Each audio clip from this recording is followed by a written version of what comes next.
Speed से ली थी। चलो शुरू करते हैं आज का लेक्चर। तो सबसे पहले आप लोग हम करेंगे, जब हम डी ब्लॉक की बात करते हैं तो पीरियोडिक टेबल के बीच वाला जो भाग होता है, ये वाला भाग डी ब्लॉक कहलाता है। ठीक है, आपको ये समझना है, ये वाला पार्ट डी ब्लॉक कहलाता है। इस डी ब्लॉक में टोटल कितने सीरीज हैं? तो पहली सीरीज को हम डी ब्लॉक का ट्रांजिशन सीरीज मतलब TS1 कहते हैं। TS1 पहला है, TS1। ये ट्रांजिशन सीरीज कहां से लेकर है? 21वें स्कैंडियम से लेकर 22, 23, 24, 25, 26, 27, 28, 29 और 30। स्कैंडियम के बाद titanium, vanadium, chromium, manganese, iron, cobalt, निकल, कॉपर और जिंक। इसकी कॉन्फ़िगरेशन अगर मैं बताऊं तो 4s2 3d1, 4s2 3d2, 4s3 3d3, 4s1 3d5। ठीक है, ये होगा 4s2 3d5, 4s2 3d6, 4s2 3d7 और 4s2 3d8, 4s1 3d10 और 4s2 3d10। ये है हम लोगों का first transition series. Transition series second, हाँ भाई कैसे याद करवाई थी? याद करना जरा, मैंने क्या याद करवाया था? यारी जरा निभाना मौत तक, रू रोकनी पड़े अगर कूद जाना। ये मैंने याद करवाया था, यारी जरा निभाना मौत तक, रूह रोकनी पड़े अगर कूद जाना। ये हमारी ट्रांजिशन सीरीज 2 थी। अगर मैं बात करता हूं ट्रांजिशन सीरीज 3 की, तो third series starts from what? Lanthanum. तो ला, हफ्ता, वरना, रे, उधर, इधर, पिटाई और होगी। ये रहा हम लोगों के 3 ट्रांजिशन सीरीज, आपको लर्न करने हैं, ध्यान रखिएगा। पहली बात, कल पेपर में कुछ भी हो, सबसे पहले आप आंसर शीट के पीछे ये तीनों ट्रांजिशन सीरीज फटाफट से लिख दीजिए। इसको लिखने में 3 मिनट लगेंगे आपको, और एक बार ये लिख देंगे तो पूरे पेपर में आप लोगों को चलेगा। कोई भी कुछ पूछेगा तो आप लोगों के शीट के लास्ट में ये बना हुआ है। यारी जरा निभाना मौत तक, रूह रोकनी पड़े अगर कूद जाना, ला हफ्ता वरना रे, उधर इधर पिटाई और होगी। ये आप लोगों को करना है। इसके बाद चलते हैं आगे। तो मेन चीज क्या है, कह रहा है कि डी ब्लॉक जो है वो 3rd से लेकर 12th ग्रुप तक है। याद रखना है, ये MCQ का अच्छा क्वेश्चन है।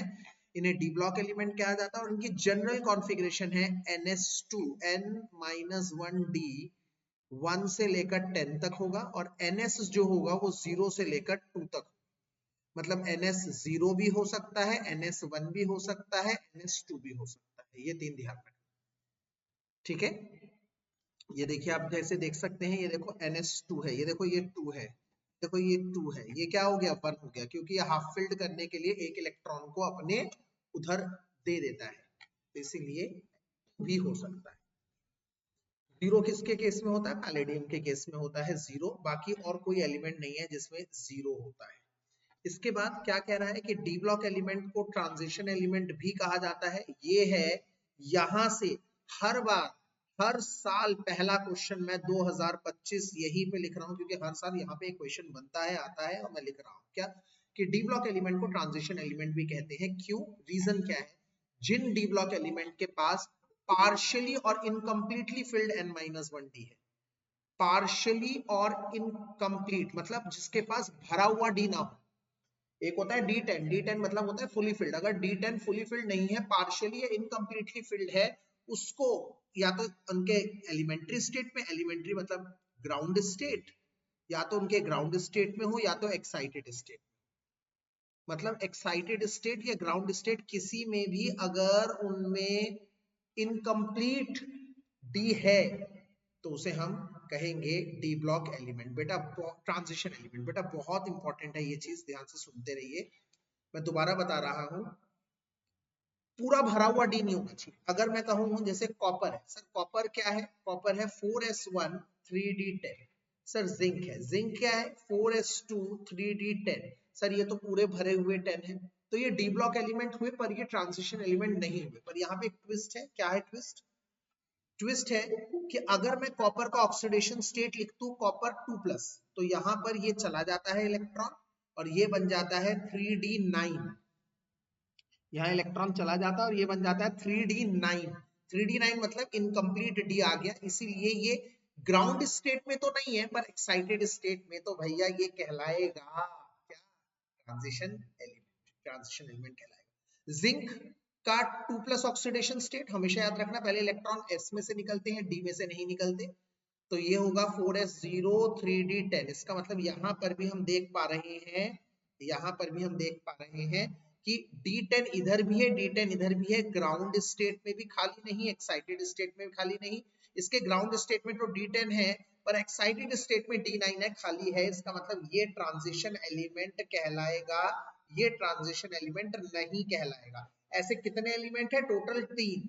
ठीक, जिंक, जिंक के नीचे वाला कैडमियम और मरकरी, ये तीनों डी ब्लॉक एलिमेंट है परंतु ये ट्रांजिशन एलिमेंट नहीं कहलाते। इसको किसी भी तरह से पूछ सकता है यार, हर साल आता है ये क्वेश्चन, किसी भी तरीके से थियरी में पूछ देगा, एमसीक्यू में पूछ लेगा, ये प्राकृत किसी भी तरह से पूछ के आप लोगों को ये पता होना चाहिए जिंक, कैडमियम और मरकरी ये तीनों डी ब्लॉक एलिमेंट है परंतु ये ट्रांजिशन एलिमेंट नहीं कहलाते। ठीक है, नहीं कहलाते। मैंने आप लोगों को बता दिया क्योंकि इनके ग्राउंड स्टेट और एक्साइटेड स्टेट दोनों में ही पार्शियली फिल्ड नहीं है, दोनों में इनके फुली फिल्ड डी है। इसके बाद आते हैं रेडियस की बात, रेडियस साइज। ठीक है, साइज में क्या है? पहले तो साइज इनका घटता है, क्यों घटता है? रीजन बड़े सिंपल शब्दों में बताऊंगा। पहले रीजन क्या है घटने का? क्योंकि न्यूक्लियर चार्ज बढ़ता है, न्यूक्लियर चार्ज बढ़ता है, न्यूक्लियर चार्ज।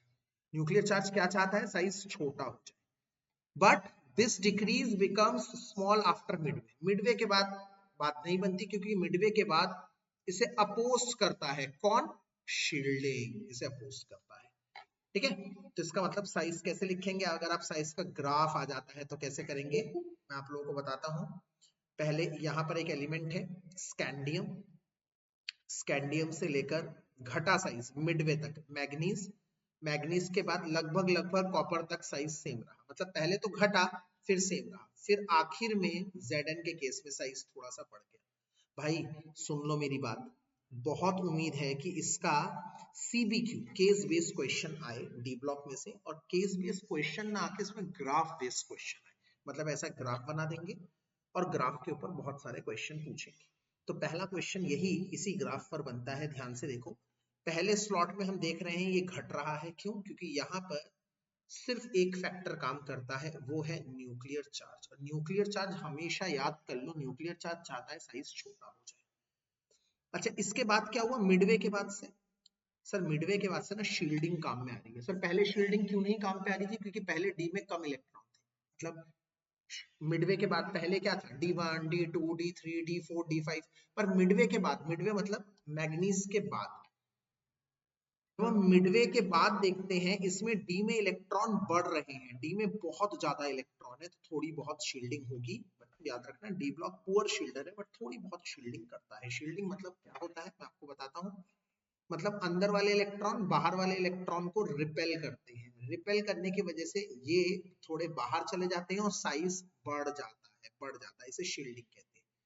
तो पहले शील्डिंग नहीं हो रही थी परंतु इस इधर केस में शील्डिंग हो रही है, और शील्डिंग चाहती है साइज बड़ा हो, न्यूक्लियर चार्ज चाहता है साइज छोटा हो, तो इसीलिए इस दौरान साइज ना छोटा हुआ ना बड़ा हुआ, दोनों ने एक दूसरे को ओवरकम कर दिया, कॉम्पनसेट कर दिया, साइज रिमेन सेम। आखिर में साइज थोड़ा सा बढ़ा, क्यों बढ़ा आखिर में? क्योंकि जिंक में फुली फिल्ड डी है, डी पूरा भरा हुआ है, डी पूरा भरा होने की वजह से उसमें आपस में रिपल्शन होगा और इसीलिए वो साइज थोड़ा सा बड़ा दिखाएगा। ठीक है, यहाँ पे 3 फेज है, मतलब कि पहले साइज का घटना, रीजन न्यूक्लियर चार्ज, फिर साइज का सेम रहना, रीजन शील्डिंग कॉम्पनसेट करता है न्यूक्लियर चार्ज को, फिर आता है साइज बढ़ता है क्योंकि फुली फिल्ड डी है। मैंने यहाँ पे लिख दिया है at the end of the series there is a slight increase in atomic radii, this is due to the electron repulsion due to the fully filled d, क्योंकि d पूरा भरा हुआ है उसमें इलेक्ट्रॉन रिपल्शन होता है। अब आते हैं नीचे के केस में, मतलब सर दोबारा ग्राफ पढ़ते हैं, ध्यान से देखना। ग्राफ बेस्ड क्वेश्चन मुझे लग रहा है आएगा। मैं यहाँ पर आज दूसरी बार लिख देता हूँ question number 2 2025 graph based question. Graph के ऊपर एक क्वेश्चन आएगा, एक ग्राफ दे दिया जाएगा और उसके ऊपर क्वेश्चन पूछा जाएगा। जिस तरह से नई चीजें आ रही है ना, हमें हमेशा नई चीजों की तरफ तैयार रहना है, हर नई चीज के लिए तैयार रहना है। ठीक है, तो क्या था, स्कैंडियम के बाद मैग्नीज, मैग्नीज के बाद कॉपर, कॉपर के बाद जिंक में साइज में इंक्रीज हुआ। ये 3D सीरीज है। ठीक है, अगर मैं अगली सीरीज बताऊं 4D, तो 4D इसके ऊपर बनेगी। यहां पर सेम ट्रेंड शो होगा क्योंकि वहां पर भी सेम चीज हो रही है। अगर मैं 5D कहूं तो फिर 5D इसके ऊपर बनाया जाएगा। तो अगर आप ध्यान से देख रहे हैं, आप एक चीज ऑब्जर्व करेंगे। क्या चीज ऑब्जर्व करेंगे? ध्यान से मेरे लेजर को देखो। 3D और 4D में काफी गैप है, मतलब 4D का एलिमेंट 3D से काफी बड़ा है। बड़ा क्यों है? क्योंकि उसका एक शेल ज्यादा है। ये third shell, fourth shell, fourth shell, fifth shell, एक शेल ज्यादा है। एक शेल ज्यादा होने की वजह से उसका साइज बड़ा है। ठीक है, 4D और 5D में सर यहां पर भी तो एक शेल बढ़ गया। एक शेल बढ़ने की वजह से साइज बड़ा होना चाहिए था। साइज बड़ा क्यों नहीं है? साइज तो सेम है। मतलब 4D और 5D दोनों का साइज ऑलमोस्ट सेम है। देखो ऑलमोस्ट सेम, एकदम पास पास लाइनें जा रही हैं। तो यहां से बनता है हमारा अगला क्वेश्चन, इन दोनों का साइज ऑलमोस्ट सेम क्यों है? इसका आंसर है लैंथेनॉइड कॉन्ट्रैक्शन। याद कर लो, इसका आंसर है लैंथेनॉइड कॉन्ट्रैक्शन। बच्चों लैंथेनॉइड कॉन्ट्रैक्शन क्या होता है, ध्यान से समझना। क्या होता है ना, लैंथेनॉइड्स में 4f इलेक्ट्रॉन्स की बात हो रही है। 4f इलेक्ट्रॉन पुअर शील्डर होते हैं, मतलब चार्ज को रोक नहीं पाते। चार्ज को रोक नहीं पाते हैं, शील्डिंग होती ही नहीं है। मैंने अभी भी आप लोगों को बताया है, यहाँ पे देखो लिखा भी है, शील्डिंग चाहती है size up arrow. Up arrow मतलब साइज बढ़े। और अगर शील्डिंग नहीं हो रही, कोई शील्डिंग पुअर कर रहा है, बेकार कर रहा है, शील्डिंग कर ही नहीं पा रहा, तो साइज अप नहीं होगा, साइज बढ़ेगा नहीं, तो इसका मतलब साइज घटेगा। तो यस, लैंथेनॉइड्स में यही होता है, क्योंकि F के इलेक्ट्रॉन पुअर शील्डिंग करते हैं, F के इलेक्ट्रॉन इम्परफेक्ट शील्डिंग करते हैं, F के इलेक्ट्रॉन शील्ड कर ही नहीं पाते हैं, जिसकी वजह से एटॉमिक नंबर के बढ़ते हुए साइज घटता है। और इसी कॉन्ट्रैक्शन को हम लोग कहते हैं लैंथेनॉइड कॉन्ट्रैक्शन, जिसकी वजह से 4D और 5D दोनों का साइज एकदम सेम हो जाता है। सारे एलिमेंट का साइज एकदम सेम होगा। कई एलिमेंट तो इतने सेम है, जैसे मैं एक बात बताता हूँ, 4D का एक एलिमेंट है, यहाँ पीछे देखो, 4D का एक एलिमेंट है हॉफनियम, जिरकोनियम, ये वाला, ये देखो 4D का एलिमेंट है जिरकोनियम और 5D का हॉफनियम। ये इतने सेम साइज में है कि इनको सेपरेट तक नहीं कर पाते हम लोग, इनको सेपरेट करने में हमें दिक्कत आती है। तो अगर कल के एग्जाम में ऐसा क्वेश्चन आता है, why we face difficulty in separating zirconium and hafnium, answer is very clear, because of lanthanoid contraction. क्यों? क्योंकि लैंथेनॉइड कॉन्ट्रैक्शन होता है। इस बात को समझो मेरी बात, क्योंकि यहाँ पर लैंथेनॉइड कॉन्ट्रैक्शन होता है। ठीक है, तो भैया ये आ रहा है 2025 में, मैं लिख चुका हूं यहाँ पर, केस बेस्ड क्वेश्चन आ रहा है, छप रहा है। और case based question D block से आ रहा है, और वो case based question graph based question हो सकता है। मान लो अगर ये 4 नंबर में नहीं आ रहा सीबीक्यू, तो ये एक 3 नंबर के क्वेश्चन में भी आ सकता है कि ग्राफ दे दिया और 3 सवाल पूछ लिए। हाँ भाई इधर क्यों हो रहा है ऐसा, इधर क्यों हो रहा है ऐसा, हाँ भाई इधर तो साइज बढ़ रहा है, इधर क्यों नहीं साइज बढ़ रहा है। ये तमाम क्वेश्चन के आंसर आपको एक ही ग्राफ में मिल रहे हैं, और ये मैंने आप लोगों को समझा। आगे बढ़ते हैं, नेक्स्ट प्रॉपर्टी। मैंने क्या कहा है, ये सारी इंपॉर्टेंट चीजों की एक स्लाइड्स है, इंपॉर्टेंट चीजों की एक स्लाइड्स है। शिवम मिश्रा, तुमने दोबारा क्यों ज्वाइन किया है अभी? अच्छा ठीक है, यहाँ देखिए अब ध्यान से, मेल्टिंग एंड बॉइलिंग पॉइंट। तो मैं यहाँ पर फटाफट से तीसरी बार लिख देता हूँ 2025। बहुत जल्दी देखा हमने, लिख दिया, तीसरी स्लाइड पे है और आज तीसरी बार लिख दिया हमने 2025 बहुत जल्दी। क्योंकि भैया ये एक्सपेक्टेड चीजें हैं, एकदम expected, most expected for 2025 is melting and boiling point. ध्यान से सुनना, डी ब्लॉक एलिमेंट का बच्चों melting and boiling point high होता है। क्यों हाई होता है? क्योंकि इनमें मेटल मेटल बॉन्डिंग बहुत स्ट्रांग होती है। मैं देखो क्या लिख रहा हूँ, इनमें मेटल मेटल बॉन्डिंग फ्रीक्वेंट होती है। फ्रीक्वेंट, फ्रीक्वेंट मतलब बहुत ज्यादा मेटल मेटल बॉन्डिंग होती है। पहला पॉइंट। सर ये मेटल मेटल बॉन्डिंग फ्रीक्वेंट क्यों होती है? क्योंकि इनमें बहुत ज्यादा अनपेयर्ड इलेक्ट्रॉन रहते हैं, अनपेयर्ड इलेक्ट्रॉन इन n-1d। ठीक है, सर और कारण क्या है? और कारण है N-1d इलेक्ट्रॉन तो पार्टिसिपेट करते ही करते हैं, उसके साथ साथ Ns इलेक्ट्रॉन का भी इन्वॉल्वमेंट रहता है। इसकी वजह से इनके बीच के बॉन्डिंग्स बहुत स्ट्रांग होते हैं। 3 कारण लिखवा दिए। पहला कारण क्या है? फ्रीक्वेंट मेटल मेटल बॉन्डिंग, दूसरा अनपेड इलेक्ट्रॉन बहुत ज्यादा होते हैं, और तीसरा N-1d के साथ साथ Ns इलेक्ट्रॉन का इन्वॉल्वमेंट या पार्टिसिपेशन, जिसकी वजह से इनके बीच के बॉन्ड्स होते हैं बहुत ही ज्यादा स्ट्रांग। बहुत ज्यादा स्ट्रॉन्ग इनके बीच के बॉन्ड होते हैं, तो इनके बॉन्ड को तोड़ने में बहुत ज्यादा एनर्जी लगेगी। बहुत ज्यादा एनर्जी लगेगी तो इनके मेल्टिंग एंड बॉइलिंग पॉइंट बहुत ज्यादा हाई होंगे। यस, और इनके एंथैल्पी ऑफ एटमाइजेशन भी बहुत हाई होगी। एंथैल्पी ऑफ एटमाइजेशन क्या होता है बच्चों? एंथैल्पी ऑफ एटमाइजेशन मतलब होता है कितनी हीट चाहिए ताकि वो फ्री एटम्स में टूट जाए। फ्री एटम्स, जैसे Zn है, Zn सारे फ्री हो जाए, कॉपर कॉपर सारे फ्री हो जाए, फ्री एटम्स में तोड़ने में कितनी एनर्जी लगेगी? इस पूरी स्लाइड का जिस्ट क्रीम ये 3 पॉइंट है। मैं दोबारा बोल रहा हूं, मेरी बात बहुत ध्यान से सुनेंगे। डी ब्लॉक एलिमेंट का melting point, boiling point, enthalpy of atomisation, तीनों का मतलब एक ही है। मेल्ट करने में इनके बीच के बॉन्ड्स को तोड़ना पड़ता है, बॉयल करने में इनके बीच के बॉन्ड्स को तोड़ना पड़ता है, एटमाइजेशन में इनके बीच के बॉन्ड्स को तोड़ना पड़ता है। इन तीनों का मतलब एक ही है, इनके बीच के बॉन्ड्स को तोड़। और इनके बीच के बॉन्ड्स है बहुत ज्यादा स्ट्रॉन्ग, मैंने आपको बता दिया। क्यों है इनके बीच के बहुत ज्यादा स्ट्रॉन्ग? क्योंकि इनमें होती है आपस में, पहला point frequent metal metal bonding, दूसरा पॉइंट अनपेड इलेक्ट्रॉन डी में बहुत ज्यादा है, तीसरा N-1d के साथ साथ Ns इलेक्ट्रॉन का भी पार्टिसिपेशन होता है। ये तीनों कारणों की वजह से इनका मेल्टिंग पॉइंट, बॉइलिंग पॉइंट और एंथैल्पी ऑफ एटमाइजेशन हाई होता है। अब एक बात बताओ, टेक 2। सर ये तो सब में पहला पॉइंट तो फिक्स है, बिल्कुल ये भी फिक्स है। सर अनपेड इलेक्ट्रॉन एक लौती चीज है जो वेरी करेगी, मतलब चेंज हो। अनपेड इलेक्ट्रॉन एक लौती ऐसी चीज है जो चेंज हो। इसका मतलब ध्यान से अगर मैं इस स्लाइड पे देखूं, यहाँ पर डी में 1 इलेक्ट्रॉन है, यहाँ पर डी में 2 इलेक्ट्रॉन है, डी में 3 इलेक्ट्रॉन। आप देखो डी में शुरू में 1 2 3 4, डी में 1 इलेक्ट्रॉन, 2 इलेक्ट्रॉन, 3 इलेक्ट्रॉन, 4 इलेक्ट्रॉन, 5, मतलब मिडवे तक तो डी में इलेक्ट्रॉन जब तक 5 हुए तो अनपेड इलेक्ट्रॉनों की संख्या बढ़ रही है। फिर जब D6 हुआ तो अनपेड इलेक्ट्रॉन रह गए 4, फिर D7 हुआ तो अनपेड इलेक्ट्रॉन रह गए 3। इसका मतलब जैसे जैसे मैं मिडवे तक आया, पहले तो अनपेड इलेक्ट्रॉन की संख्या बढ़ी, फिर अनपेड इलेक्ट्रॉन की संख्या घटी। ये चीज तो भैया कॉमन है, सब में कॉमन है ये चीज। पहले अनपेड इलेक्ट्रॉनों की संख्या बढ़ना, फिर अनपेड इलेक्ट्रॉनों की संख्या घटना। तो इसका मतलब सबसे ज्यादा अनपेड इलेक्ट्रॉन कहाँ पे रहेंगे? मिडल एलिमेंट्स में रहेंगे। ये सभी पूरे चैप्टर में ये ऐसे चले, सबसे ज्यादा अनपेड इलेक्ट्रॉन बीच वाले में। अब एक बात बताओ भैया, पहला वाला सब में सेम होगा, आखिरी वाला सब में सेम होगा, बट बीच वाला तो चेंज होगा ना। अनपेड इलेक्ट्रॉन बीच वाले के ज्यादा है, तो इसीलिए आप देख पा रहे हैं बीच वाले एलिमेंट का मेल्टिंग एंड बॉइलिंग पॉइंट ज्यादा है। ग्राफ ऊपर।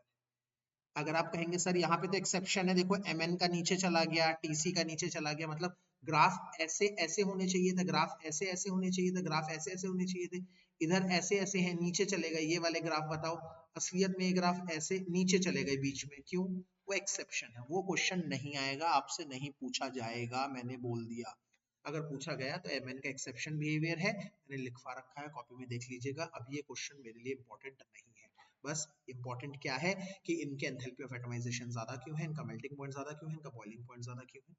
3 कारण की वजह से। किधर ज्यादा होता है? अगर ये ग्राफ आ गया और ग्राफ के ऊपर क्वेश्चन पूछ लिए तो आप दबा के आंसर दे देना, पहले वाले और आखिरी वालों के कम है क्योंकि इसमें अनपेड इलेक्ट्रॉन कम है। और आप ये देख पा रहे हैं इधर ये तीनों, अबे भाई साहब ये तीनों तो एकदम ही नीचे आ गए भाई। क्यों?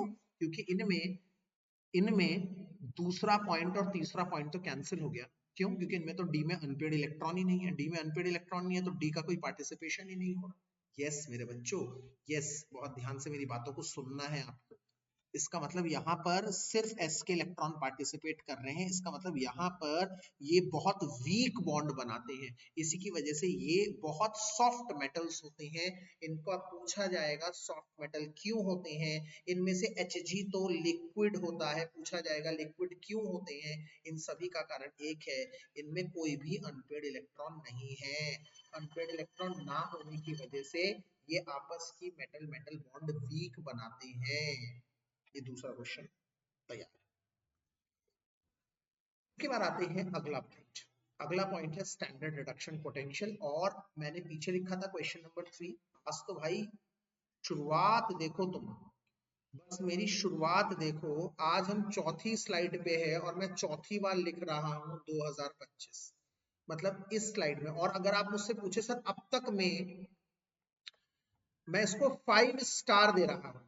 5 स्टार मतलब इस पूरे चैप्टर का मोस्ट इंपॉर्टेंट स्लाइड, ये पूरा मोस्ट इंपॉर्टेंट। अब इसमें से क्वेश्चन 110% छप रहा है कंफर्म। अगर तुम मुझसे कहोगे सर एक क्वेश्चन बता दो, एक जो पेपर में आएगा वो इस प्रॉपर्टी का है, वो इधर स्लाइड, इस स्लाइड में होगा, इस स्लाइड में होगा और इस स्लाइड, 3 स्लाइड है, इन तीनों स्लाइड में से एक क्वेश्चन आएगा, तीनों स्लाइड में से एक क्वेश्चन आएगा। ये सबसे ज्यादा इंपॉर्टेंट और विवादित टॉपिक, इसे कहते हैं स्टैंडर्ड रिडक्शन पोटेंशियल। भैया पूरे मन से सुनो, स्टैंडर्ड रिडक्शन पोटेंशियल का मतलब क्या है सर? स्टैंडर्ड रिडक्शन पोटेंशियल का मतलब है, रिडक्शन पोटेंशियल का मतलब वो ऑक्सीडेशन करना, ऑक्सीडेशन करने का मतलब इलेक्ट्रॉन लूज करना। तो सर मेटल, ये सारे डी ब्लॉक के एलिमेंट्स मेटल है, मेटल इलेक्ट्रॉन लूज करते हैं, बहुत अच्छी बात है, यस इलेक्ट्रॉन लूज करते हैं। देखो ध्यान से, एम बना रहे हैं, एम प्लस इलेक्ट्रॉन देकर, बिल्कुल सही। तो सर ये टोटल एनर्जी चेंज है, बट असलियत में ये प्रोसेस ऐसे नहीं हो रहा। मैंने कहा व्हाट डू यू मीन, असलियत में ऐसा नहीं हो रहा? तो फिर असलियत में कैसा हो रहा है? तुम कहोगे सर ये मेटल सॉलिड है और ये मेटल एक्वस है, ऐसे नहीं इलेक्ट्रॉन दिए जाते। आप याद करो, जब इलेक्ट्रॉन के रिमूवल की बात आती है, किसी भी मेटल से आप इलेक्ट्रॉन रिमूव करते हैं तो आयनाइजेशन एनर्जी लगती है। और आयनाइजेशन एनर्जी की हमने क्लास 11th में डेफिनेशन पढ़ी थी बच्चों। क्या डेफिनेशन पढ़ी थी, याद करो। डेफिनेशन पढ़ी थी कि सर इलेक्ट्रॉन निकाला जाता है गैशियस स्टेट ऑफ एटम्स, मतलब यस आइसोलेटेड गैशियस। इसका मतलब इट इज मैंडेटरी कि मेटल किस में हो, गैशियस में। तो इसका मतलब सबसे पहले स्टेप में हम सॉलिड को गैस में कन्वर्ट करते हैं और इसके दौरान जो एनर्जी लगती है उसे कहते हैं एनर्जी ऑफ सब्लिमेशन। फिर उस एम गैस में से इलेक्ट्रॉन निकालते हैं और इसमें से जो एनर्जी लगती है उसे कहते हैं आयनाइजेशन एनर्जी। फिर उस इलेक्ट्रॉन को एक मीडियम प्रोवाइड करते हैं, क्योंकि बिना मीडियम के कोई इलेक्ट्रॉन दे नहीं पाता, स्टेबल नहीं हो पाता, इसे कहते हैं हाइड्रेशन एनर्जी। ये 3 एनर्जी चेंज है। ध्यान से सुनना दोबारा, जब किसी मेटल को सॉलिड से गैस में कन्वर्ट करते हैं, इसके दौरान एनर्जी देनी पड़ती है प्लस, ये एक एंडो प्रोसेस है। एंडो मतलब एनर्जी दे रही है, तभी तो वो सॉलिड से गैस में कन्वर्ट होगा। फिर आता है उसमें से इलेक्ट्रॉन निकालने के लिए आयनाइजेशन एनर्जी, ये भी प्लस मतलब देनी पड़ती है, एंडो एनर्जी दोगे तभी वो इलेक्ट्रॉन निकाले। परंतु कहानी में ट्विस्ट क्या है? तीसरा वाला पार्ट मेरे बच्चों, तीसरे वाले पार्ट को देखने जाए। जैसे ही M प्लस पानी के अंदर जाता है ना, पानी ऑक्सीजन होता है उसका नेगेटिव, वो अपने उसके तरफ ले आता है और इस तरह से उस मेटल आयन को चारों तरफ से घेर लेता है और उसे गीला करता है। और इस जब नए बॉन्ड्स बनाता है उसके दौरान एनर्जी रिलीज होती है। इसका मतलब जब M प्लस को पानी घेर लेती है, हाइड्रेट करती है, उसके साथ इंटरेक्ट करती है, उसमें से एनर्जी निकलती है। इसका मतलब ये इकलौता है माइनस जो होगा एक्सो। अब यहां से शुरू होती है मेरे बच्चों मेन बात। क्या अगर सर इनका ओवरऑल मैं देखूं, मतलब इस पूरे की ओवरऑल इन तीनों को प्लस कर दिया सर, ओवरऑल टोटल, तो सर ये पॉजिटिव है, ये पॉजिटिव है, पर ये नेगेटिव है। तो सर अगर इन दोनों के प्लस को ये वाला माइनस कॉम्पनसेट कर दे, मतलब सर, मतलब पहला वाला मान लो 50 है, पहला 50, फिर दूसरा 50 और तीसरा वाला माइनस 110 है। ध्यान से समझो मेरे बच्चों, अगर प्लस मान लो दोनों पहले प्रोसेस को लग रहे हैं 100, लग रहे हैं क्यों? क्योंकि एंडो हम देंगे 100 तभी वो प्रोसेस होगा, और आखिरी वाले में 110 निकल रही है। मतलब ये अपने आप ही इसको कॉम्पनसेट कर देगा, हमें बाहर से कोई भी देने की जरूरत नहीं है, ये इसको इंटरनल कॉम्पनसेट कर देगा। मतलब यहां पर हाइड्रेशन एंथैल्पी अगर ज्यादा है और इन दोनों को वो कॉम्पनसेट कर रही है, हमें बाहर से कोई एनर्जी नहीं देनी पड़ेगी और वो प्रोसेस ओवरऑल स्टेबल कहलाएगा, अगर हाइड्रेशन एंथैल्पी कॉम्पनसेट कर दे। परंतु अगर मान लो बच्चों ये 110 ना होता, माइनस 80 होता, तुम कह रहे हो सर चाहिए तो 100, निकल रही है 80, क्या ये प्रोसेस होगा सर? सर कैसे होगा, अंदर ही अंदर कॉम्पनसेट हो ही नहीं पा रहा, चाहिए 100 निकल रही है 80, तो ये तो उसको कॉम्पनसेट नहीं कर पा रही, सर वो प्रोसेस नहीं होगा। इसका मतलब अगर ओवरऑल प्रोसेस पॉजिटिव आया तो वो प्रोसेस अनस्टेबल है और नहीं होगा। अगर ओवरऑल प्रोसेस नेगेटिव आया तो वो प्रोसेस होगा, तो वो प्रोसेस स्टेबल माना जाएगा, क्योंकि उस केस में वो कॉम्पनसेट कर देगा, कॉम्पनसेशन हो जाएगा। तो सारा खेल बच्चों कहां पर आता है? हाइड्रेशन एंथैल्पी पर। अगर हाइड्रेशन एंथैल्पी ज्यादा है, कॉम्पनसेट कर रही है, तो M से M प्लस बनना एक स्टेबल प्रोसेस है। परंतु अगर M से M प्लस बनना अनस्टेबल होगा, तो इसका मतलब हाइड्रेशन एंथैल्पी कॉम्पनसेट नहीं कर पा रही है। इसका सबसे अच्छा एग्जांपल मैं आपको अभी दे रहा हूं। कॉपर से कॉपर 2 प्लस बनना, प्लस 2 इलेक्ट्रॉन का रिमूवल, ठीक है। कॉपर क्या होता है? 4s2 4s1 3d10, ये बन रहा है 4s0 3d9, 2 इलेक्ट्रॉन देने के बाद 3d9। तो पेपर में कहेगा इसका जब E0 पूछा जाएगा, E0, तो Cu/Cu2 प्लस, नहीं आप ऐसे नहीं लिखेंगे, क्योंकि ये तो इलेक्ट्रॉन देने वाला हो गया, OP हो गया। कल ही मैंने आपको इलेक्ट्रोकेमिस्ट्री में समझाया था, OP नहीं लिखते, स्टैंडर्ड कौन होता है? RP होता है। तो Cu2 प्लस से बनेगा Cu, ये कहलाएगा। तो सर ये प्रोसेस कल मैंने आपको बताया था इलेक्ट्रोकेमिस्ट्री में, याद करो, जितना ज्यादा नेगेटिव उतना ज्यादा स्टेबल। तो सर ये प्रोसेस है प्लस 0.34 वोल्ट, प्लस प्लस देखते ही तुम समझ गए सर ये तो नहीं होगा, और नहीं होगा इसका आंसर 3d9 नहीं है, बच्चे लिख के आते हैं, because it forms as unstable 3d9। इसका आंसर है कोई भी चीज प्लस है। मैं आपको एक इतना बड़ा ट्रिक बता रहा हूं, आई ओपनर, इतनी बड़ी ट्रिक जिसके आप बस ट्रिक सुन लो और काम खत्म। सर किसी का भी E0 अगर पॉजिटिव आ रहा है, ध्यान से सुन लो अगले 2 मिनट, किसी का भी E0 मतलब SRP स्टैंडर्ड रिडक्शन पोटेंशियल अगर पॉजिटिव आ रहा है, तो इससे दो बातें हैं सर। क्या? एक तो वो अनस्टेबल प्रोसेस है, वो नहीं बनेगा, वो ऑक्सीडेशन स्टेट अनस्टेबल है, वो इलेक्ट्रॉन उतने नहीं देगा, और उसका हाइड्रेशन एंथैल्पी कॉम्पनसेट नहीं कर पा रहा है। और सर अगर नेगेटिव है, तो सर इसका मतलब वो बहुत जल्दी बन जाएगा, इसका मतलब वो बहुत स्टेबल होगा, इसका मतलब सर उसका हाइड्रेशन एंथैल्पी कॉम्पनसेट कर पा रहा है, उस स्टेबल कॉन्फ़िगरेशन अचीव कर रहा है। सारी बातों को गांठ बांध के बता दिया। मैं दोबारा बता रहा हूँ, सुन लो प्लीज। अगर किसी का, मैं एग्जाम्पल के साथ बताता हूँ, देखो एग्जाम्पल, मेरे पास एग्जाम्पल भी है, कोई टेंशन नहीं है। मेरे पास ये रहा E0 M2 plus slash M, याद रखना यहाँ पर RP ही होगा, और तुम्हें उल्टा देखना है, M से M2 प्लस, ऐसे देखना। उल्टा क्या देखना है सर? उल्टा वाला समझ में नहीं आया। उल्टा ये है कि M2 प्लस से M, ये नहीं देखना M से M2 प्लस बन रहा है, ये देखना है, उल्टा देखना है, ठीक है ना, हमेशा, क्योंकि वो हमेशा क्या दिया होगा? RP ही दिया होगा, ये दिया होगा। देखो आप वैल्यू देखो सर, माइनस है, ठीक है, स्टेबल है। ये इसका है टाइटेनियम का, ये वेनेडियम का है सर, माइनस है, ठीक है, स्टेबल है सर। सर ये क्रोमियम का है, ठीक है, माइनस है, स्टेबल। सर मैग्नीज का, ठीक है सर, स्टेबल। Fe का माइनस है, ठीक है सर, स्टेबल। सर कोबाल्ट का माइनस है, स्टेबल, ठीक है सर। सर निकल का माइनस है, ठीक है सर, स्टेबल। सर कॉपर का प्लस है, रुक जाओ, जिंक का माइनस है, ठीक। सर सबका +2, मतलब सब इलेक्ट्रॉन, 2 इलेक्ट्रॉन जब देते हैं सभी स्टेबल हैं, सिर्फ कॉपर को छोड़ के। आंसर सिर्फ इतना लिखना है, कोई बकवास बात नहीं लिखनी पेपर में। सर प्लस है तो मतलब क्या? मतलब वो अनस्टेबल होगा, मतलब कॉपर Cu2 प्लस में अनस्टेबल होगा, पहली चीज। दूसरी चीज, इसका मतलब कॉपर 2 इलेक्ट्रॉन देकर Cu2 प्लस नहीं बनना चाहेगा, उसका बनना स्पॉन्टेनियस नहीं होगा। और तीसरी बात, सर ये ऐसा इसलिए हो रहा है क्योंकि इसकी हाइड्रेशन एंथैल्पी कॉम्पनसेट नहीं कर रही। बात खत्म, बात खत्म बॉस, इतनी लंबी चौड़ी बात नहीं लिखूंगा। यहाँ पर देखो क्या लिखा है, copper shows positive electron potential due to the high value of atomisation enthalpy which is not compensated by its hydration enthalpy. तुम ऊपर का कुछ मत लिखो, बस इतना लिखना है, not compensated by its hydration enthalpy, compensate नहीं कर पा रहा है, पॉजिटिव है।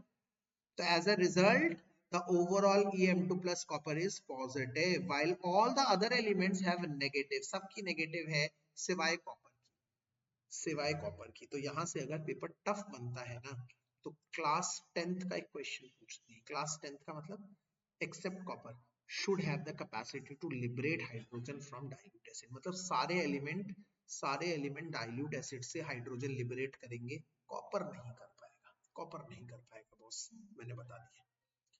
पहली बात समझ में आ गई, ठीक है। दूसरी चीज, अगर हम Mn की और Zn की देखते हैं, आप देखो Mn की वैल्यू काफी अच्छी नेगेटिव आ रही है, ये देखो बड़ी बड़ी नेगेटिव वैल्यू है, और Zn की भी बड़ी नेगेटिव वैल्यू है। बेटा बड़ी नेगेटिव वैल्यू का मतलब क्या होता है बच्चों? बड़ी नेगेटिव वैल्यू का मतलब है ज्यादा स्टेबल। ज्यादा स्टेबल मतलब वो इलेक्ट्रॉन देंगे, मतलब Mn भी देगा Zn भी देगा, Mn भी 2 इलेक्ट्रॉन देगा Zn भी 2 इलेक्ट्रॉन देगा। इसका रीजन क्या है? Mn 2 इलेक्ट्रॉन देने के बाद हाफ फिल्ड स्टेबल बन जाता है, Zn 2 इलेक्ट्रॉन देने के बाद फुली फिल्ड स्टेबल बन जाता है। तो यहाँ पे लिखा हुआ है readily loses 2 electron to attain half filled and fully filled stability confident respectively, but they readily get oxidized to इतना। परंतु Ni2+ का क्या है भैया? सर Ni2+ की लार्ज वैल्यू पेपर में पूछेगा, सर क्यों है Ni की लार्ज वैल्यू क्यों है, पेपर में पूछा जाएगा। तो जब भी देखो मेरी बात, इधर टोटल 3 जनों की नेगेटिव वैल्यू लार्ज है, Mn की, Zn की और निकल की। Mn का सब जानते हैं हाफ फील्ड, Zn का सब जानते हैं फुल फील्ड, Ni का सर कुछ नहीं पता।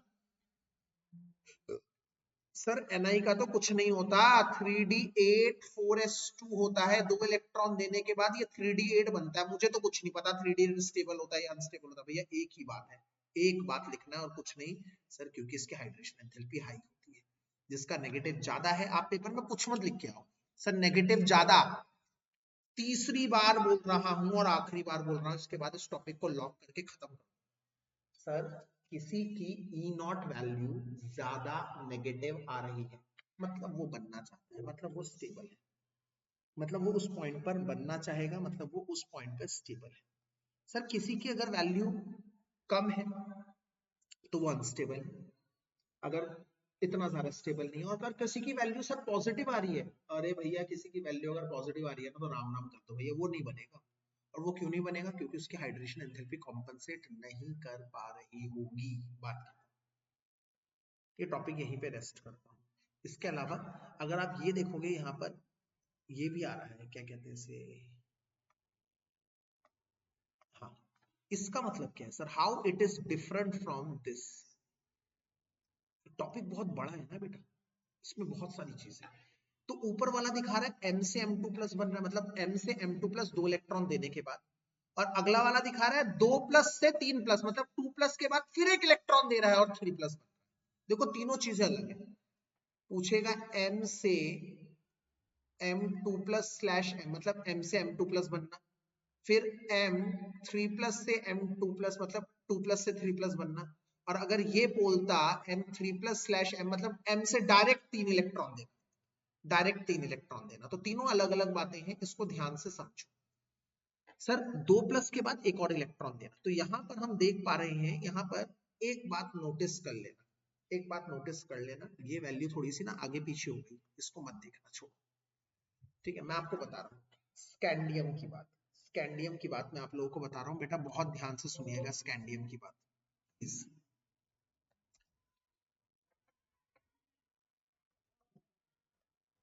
स्कैंडियम की बात, E0 स्कैंडियम 3+/स्कैंडियम 2+ नेगेटिव।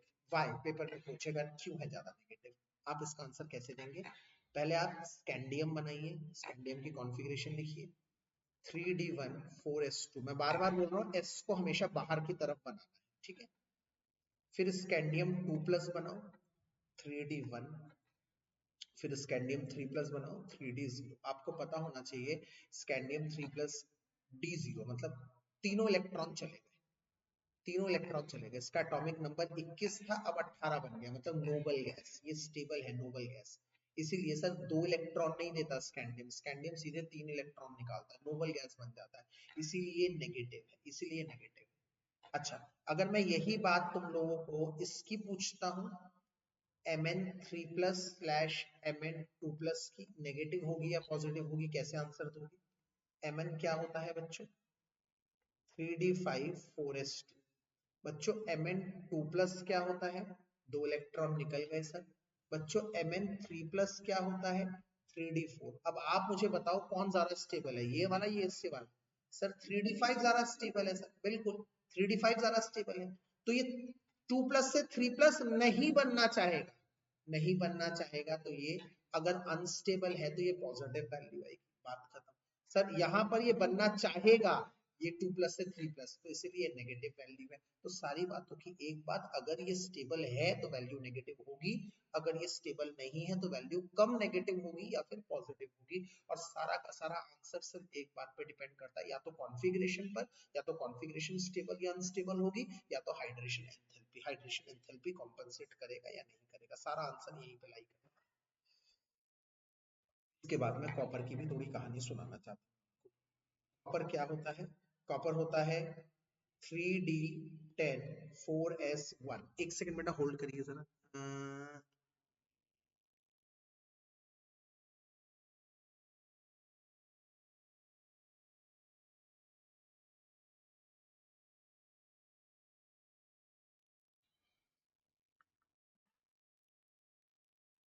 हाँ, मेरी आवाज आ रही है बेटा? हेलो, मेरी आवाज आ रही है बेटा? ठीक है। कॉपर प्लस क्या होगा? 3D10 होगा। सर कॉपर 2 प्लस क्या होगा? अब जो बात बता रहा हूं ना, बड़ी इंपॉर्टेंट।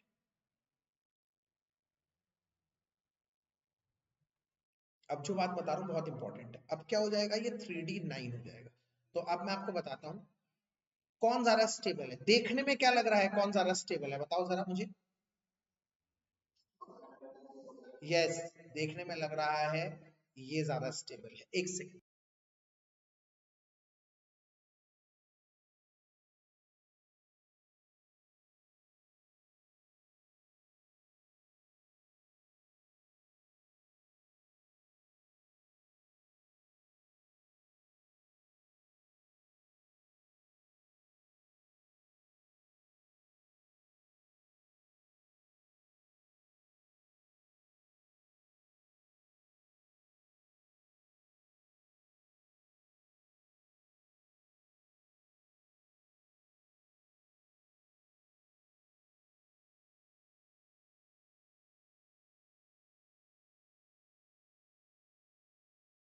हाँ बेटा, सॉरी।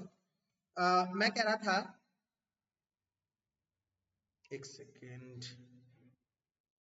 हाँ, तो मैं कह रहा था दोनों में से दिख कौन रहा है स्टेबल? ये स्टेबल दिख रहा है। अब आपको मैं एक बात बताऊं, मैंने पीछे एक चीज बताई थी बेटा, कि पानी उसको घेर लेता है चारों तरफ, याद आ रहा है? अभी मैंने पीछे बताया था। तो कॉपर प्लस को घेरेगा और कॉपर 2 प्लस को घेरेगा। जब बात हाइड्रेशन एंथैल्पी की होती है ना, हाइड्रेशन एंथैल्पी मतलब पानी खींचा चला आएगा उसकी तरफ, तो पानी को कौन ज्यादा खींचेगा? जिसके ऊपर चार्ज कम होगा या जिसके ऊपर चार्ज ज्यादा होगा? आप मुझे बताइए। यस, जिसके ऊपर चार्ज ज्यादा होगा सर। इसका मतलब अगर मैं कॉन्फ़िगरेशन वाली बात नहीं देख रहा, मैं आपको बता रहा हूं हाइड्रेशन एंथैल्पी, और मैंने आपको बताया है कॉन्फ़िगरेशन से ज्यादा इंपॉर्टेंट हाइड्रेशन एंथैल्पी। आपको देखना ही हाइड्रेशन एंथैल्पी है पहले, कॉन्फ़िगरेशन तो कम। Second point, the first factor which decides reduction potential is hydration enthalpy. तो भैया सर हाइड्रेशन एंथैल्पी तो यहाँ पर इसके ऊपर 2 प्लस चार्ज है, तो 2 प्लस चार्ज से वाटर ज्यादा अट्रैक्ट होगा, वाटर का नेगेटिव ऑक्सीजन, और सर प्लस मुकाबले कम अट्रैक्शन होगा। सर इसका मतलब यहाँ पर इसकी हाइड्रेशन एंथैल्पी मोर है, इसकी हाइड्रेशन एंथैल्पी लेस है, लेस। इसका मतलब कहानी में ट्विस्ट आप देख रहे हैं। कॉन्फ़िगरेशन में Cu प्लस स्टेबल है, फिर भी Cu प्लस Cu2 प्लस बनेगा पानी के अंदर जाकर। पानी के अंदर जाकर तो भैया उसे Cu2 प्लस बनना पड़ेगा, क्योंकि Cu2 प्लस की हाइड्रेशन एंथैल्पी ज्यादा है। इसका मतलब अगर हम Cu प्लस को पानी में छोड़ देते हैं तो वो Cu2 प्लस बन जाता है, क्योंकि इसकी हाइड्रेशन एंथैल्पी ज्यादा होती है। अब एक इलेक्ट्रॉन देता है तो एक इलेक्ट्रॉन गेन भी करेगा, उसी का एक मोल इलेक्ट्रॉन दे देता है, एक मोल इलेक्ट्रॉन गेन करता है, मतलब उसी का एक मोल इलेक्ट्रॉन दे के ज्यादा स्टेबल बन जाता है और एक इलेक्ट्रॉन गेन करके न्यूट्रल बन जाता है। इसे कहते हैं डिसप्रपोर्शनिएशन रिएक्शन, और ये बहुत एक इंपॉर्टेंट चीज बनती है। यहाँ पे एक अच्छा क्वेश्चन बनता है, ये डिसप्रपोर्शनिएशन रिएक्शन क्यों दिखाता है? ये डिसप्रपोर्शनिएशन रिएक्शन क्यों दिखाता है? तो देखो मैंने नीचे लिखा हुआ है, अगर आप ध्यान से देखें, मैंने कहा ये पूरी स्लाइड इंपॉर्टेंट, ठीक है ना? तो क्या लिखा है? इन aqueous solution Cu2 plus is more stable than Cu plus because of high hydration enthalpy of Cu2 plus compensate कर देती है, so Cu plus is unstable in aqueous medium and undergoes disproportionation reaction to give Cu plus and Cu2 product। तो इसका मतलब सारा का सारा ये खेल जुड़ा हुआ है हाइड्रेशन एंथैल्पी से। मैं आपको बता दूं, आपको हाइड्रेशन एंथैल्पी पहला देखना है। इसमें कैसे कैसे क्वेश्चन एक्सपेक्ट कर रहा हूं मैं। एक तो वो स्कैंडियम वाला एक्सपेक्ट कर रहा हूँ, स्कैंडियम वाला क्वेश्चन जो मैंने आपको बताया, ये वाला क्वेश्चन एक्सपेक्ट कर रहा हूँ। ठीक है, ऐसे ही Fe का भी ऐसा ही होता है। Fe 3+ से Fe2+ बहुत जल्दी बन जाता है क्योंकि वो 3d5 अनस्टेबल स्टेबल बनता है। तो एक तो ये है, 3+ में दो ही आ सकते हैं, या तो Fe का आएगा या तो स्कैंडियम का आएगा। 2+ में कैसा क्वेश्चन एक्सपेक्ट कर रहे हैं भैया, सबका नेगेटिव है, सिर्फ कॉपर का पॉजिटिव है, क्यों है? ये पहला क्वेश्चन एक्सपेक्ट कर रहे हैं, हमने बता दिया। ठीक है, दूसरा क्वेश्चन क्या है, कॉपर प्लस का डिस्प्रोपोर्शनेशन हो रहा है। तीसरा क्वेश्चन, इन तीनों का ज्यादा नेगेटिव क्यों है, इन तीनों का ज्यादा नेगेटिव क्यों है? ये 3 क्वेश्चन मैं इसमें एक्सपेक्ट कर रहा। ठीक है, ठीक है, ये मैंने लिख दिया है स्कैंडियम वाला। ये लो है, क्यों है? क्योंकि ये स्टेबल बन रहा है। लो मतलब नेगेटिव है, ये समझना है। ठीक है, Mn3+ की हाई है, हाई मतलब पॉजिटिव है, पीछे समझाया मैंने भी आपको। इसी तरह से V2+ V3+ का भी है, क्योंकि वो T2G हाफ फील्ड स्टेबल बनता है। मतलब एक बात याद रखना, हम क्या समझते हैं, कौन कौन सी कॉन्फ़िगरेशन स्टेबल है बेटा? हम क्या जानते हैं, कौन कौन सी कॉन्फ़िगरेशन स्टेबल है? हम जानते हैं एक D0 नोबल गैस हो सकती है, एक D5 हाफ फिल्ड हो सकती है, एक D10 फुल फिल्ड हो सकती है, परंतु इनके बीच में D3 भी स्टेबल है। D3 क्या है? T2G half filled stable, T2G half filled stable। ठीक है, और आखिर में मैंने डाल दिया एक कहानी में ट्विस्ट। ये सवाल पिछले से पिछले साल का आया हुआ है। क्वेश्चन में पूछेगा Cr2+ और Fe2+, इनमें से कौन एक स्ट्रॉन्ग रिड्यूसिंग एजेंट है? आप लोगों के एनसीईआरटी का सवाल है। ऐसे क्वेश्चनों का जवाब कॉन्फ़िगरेशन से ही बनता है। क्रोमियम, पहले क्रोमियम 2+ कह रहा है ना, तो सीधे 2+ मत बनाना, पहले क्रोमियम बनाओ ठंडे दिमाग से। क्रोमियम क्या होता है सर? ध्यान से समझना मेरी बात। क्रोमियम क्या होता है सर? सर क्रोमियम होता है 3d5 4s1। सर क्रोमियम 2+ क्या होता है? क्रोमियम 2+ क्या होता है? यहाँ से एक इलेक्ट्रॉन चला गया, यहाँ से एक इलेक्ट्रॉन चला गया, 3d4। अब आप जानते हैं 3d4 अनस्टेबल है, और 3d4 के पास दो ऑप्शन है। 3d4 या तो 3d3 बन जाएगा, या तो 3d5 बन जाएगा, दो ऑप्शन। d4 झूल रहा है बीच में, d4 d5 भी बन सकता है इलेक्ट्रॉन का गेन करके, d3 भी बन सकता है इलेक्ट्रॉन का लूज करके। मैं आपको बताता हूं, मेटल इलेक्ट्रॉन लूज करना पसंद करते हैं, इलेक्ट्रॉन गेन करना नहीं। तो इसीलिए ये D3 बनेगा जल्दी से, इसीलिए ये स्टेबल है। चलो बात खत्म, हमने समझ लिया सर, ये तो बहुत जल्दी बन जाएगा D3। ठीक है, अब Fe देखते हैं। Fe का क्या है? Fe की कॉन्फ़िगरेशन है 3d6 4s2। जब Fe2+ की बात करते हैं तो ये तो 3d6 बनता है। यस सर, ये भी इलेक्ट्रॉन देके 3d5 बन जाएगा, ये भी स्टेबल है। अब मेरी बात को सुनो ध्यान से। आप कहेंगे सर Fe इलेक्ट्रॉन देने के बाद Fe3+ बनता है और वो D5 हाफ फील्ड स्टेबल बनता है। Cr2+ इलेक्ट्रॉन देने के बाद Cr3+ बनता है और वो 3d3 मतलब T2G हाफ फील्ड स्टेबल बनता है। और आप कहेंगे sir T2G half field stable से ज्यादा D5 हाफ फील्ड स्टेबिलिटी ज्यादा है, इसका मतलब आंसर Fe है। नहीं, यही तो गेम है, आंसर क्रोमियम है। यहाँ पे एक एक्सेप्शन काम करता है बेटा, एक्सेप्शन। लाला जी वो एक्सेप्शन क्या है? वो एक्सेप्शन है क्रोमियम की स्टेबल, क्रोमियम की स्टेबल क्या होती है? Favourable crystal field stabilisation. इसका आंसर कहाँ छुपा है? D block, CFSE, crystal field spectrochemical energy है, क्रिस्टल फील्ड स्प्लिटिंग एनर्जी, क्योंकि इसकी फेवरेबल CFSE होती है। याद कर लो, ये क्वेश्चन बहुत अच्छा है। अगर आपको Cr2+ और Fe2+ दे दूं तो आप पता है आंसर क्या लिखेंगे? मुझे 100 में से 50-60 बच्चा Fe2+ लिख देगा, क्योंकि वो कहेगा दोनों 3D, क्रोमियम 3d4 है, इलेक्ट्रॉन देने के बाद 3d3 बनेगा, T2G हाफ फील्ड स्टेबल। ठीक है सर, Fe 3d6 है, इलेक्ट्रॉन देने के बाद 3d5 बनेगा, तो 3d5 की स्टेबिलिटी ज्यादा है। भैया मैं जानता हूँ 3d5 की स्टेबिलिटी ज्यादा है, बट यहाँ पर क्रोमियम का ही फेवरेबल है। आपको पेपर में बस एक शब्द लिख के आना है, ये CBSE की मार्किंग स्कीम का वर्ड है बच्चों, जो मैं आपसे शेयर कर रहा हूँ, वो ये है कि क्रोमियम का फेवरेबल CFSE होता है, इसीलिए वो ज्यादा स्टेबल कहलाता है। ये तो एक बात रही, ये तो एक बात रही। दूसरा क्वेश्चन क्या है? इसी में दूसरा क्वेश्चन भी है नीचे। अब मैं इसको किसके साथ कंपेयर कर रहा हूं? Mn के साथ। दोबारा से दोबारा से क्रोमियम को अब मैं Fe के साथ नहीं करूंगा, मैं Mn के साथ करूंगा।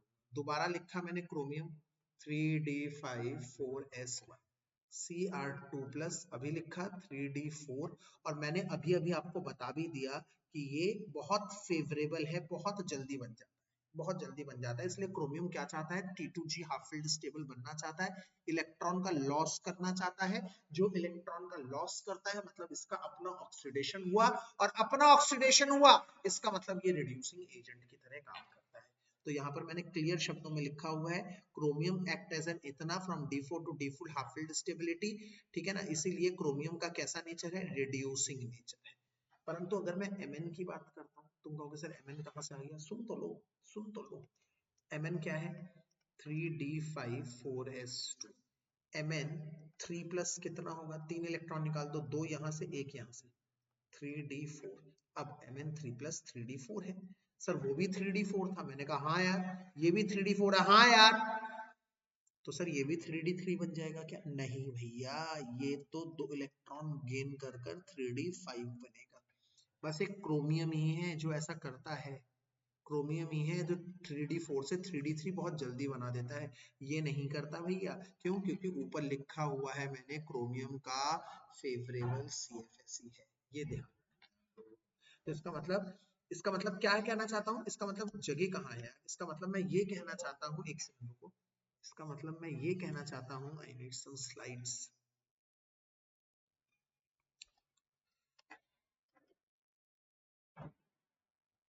इसका मतलब मैं ये कहना चाहता हूँ कि क्रोमियम 2+ से इलेक्ट्रॉन लूज करके 3+ बनता है, अपना ऑक्सीडेशन कर रहा है तो रिड्यूसिंग एजेंट की तरह काम करता है।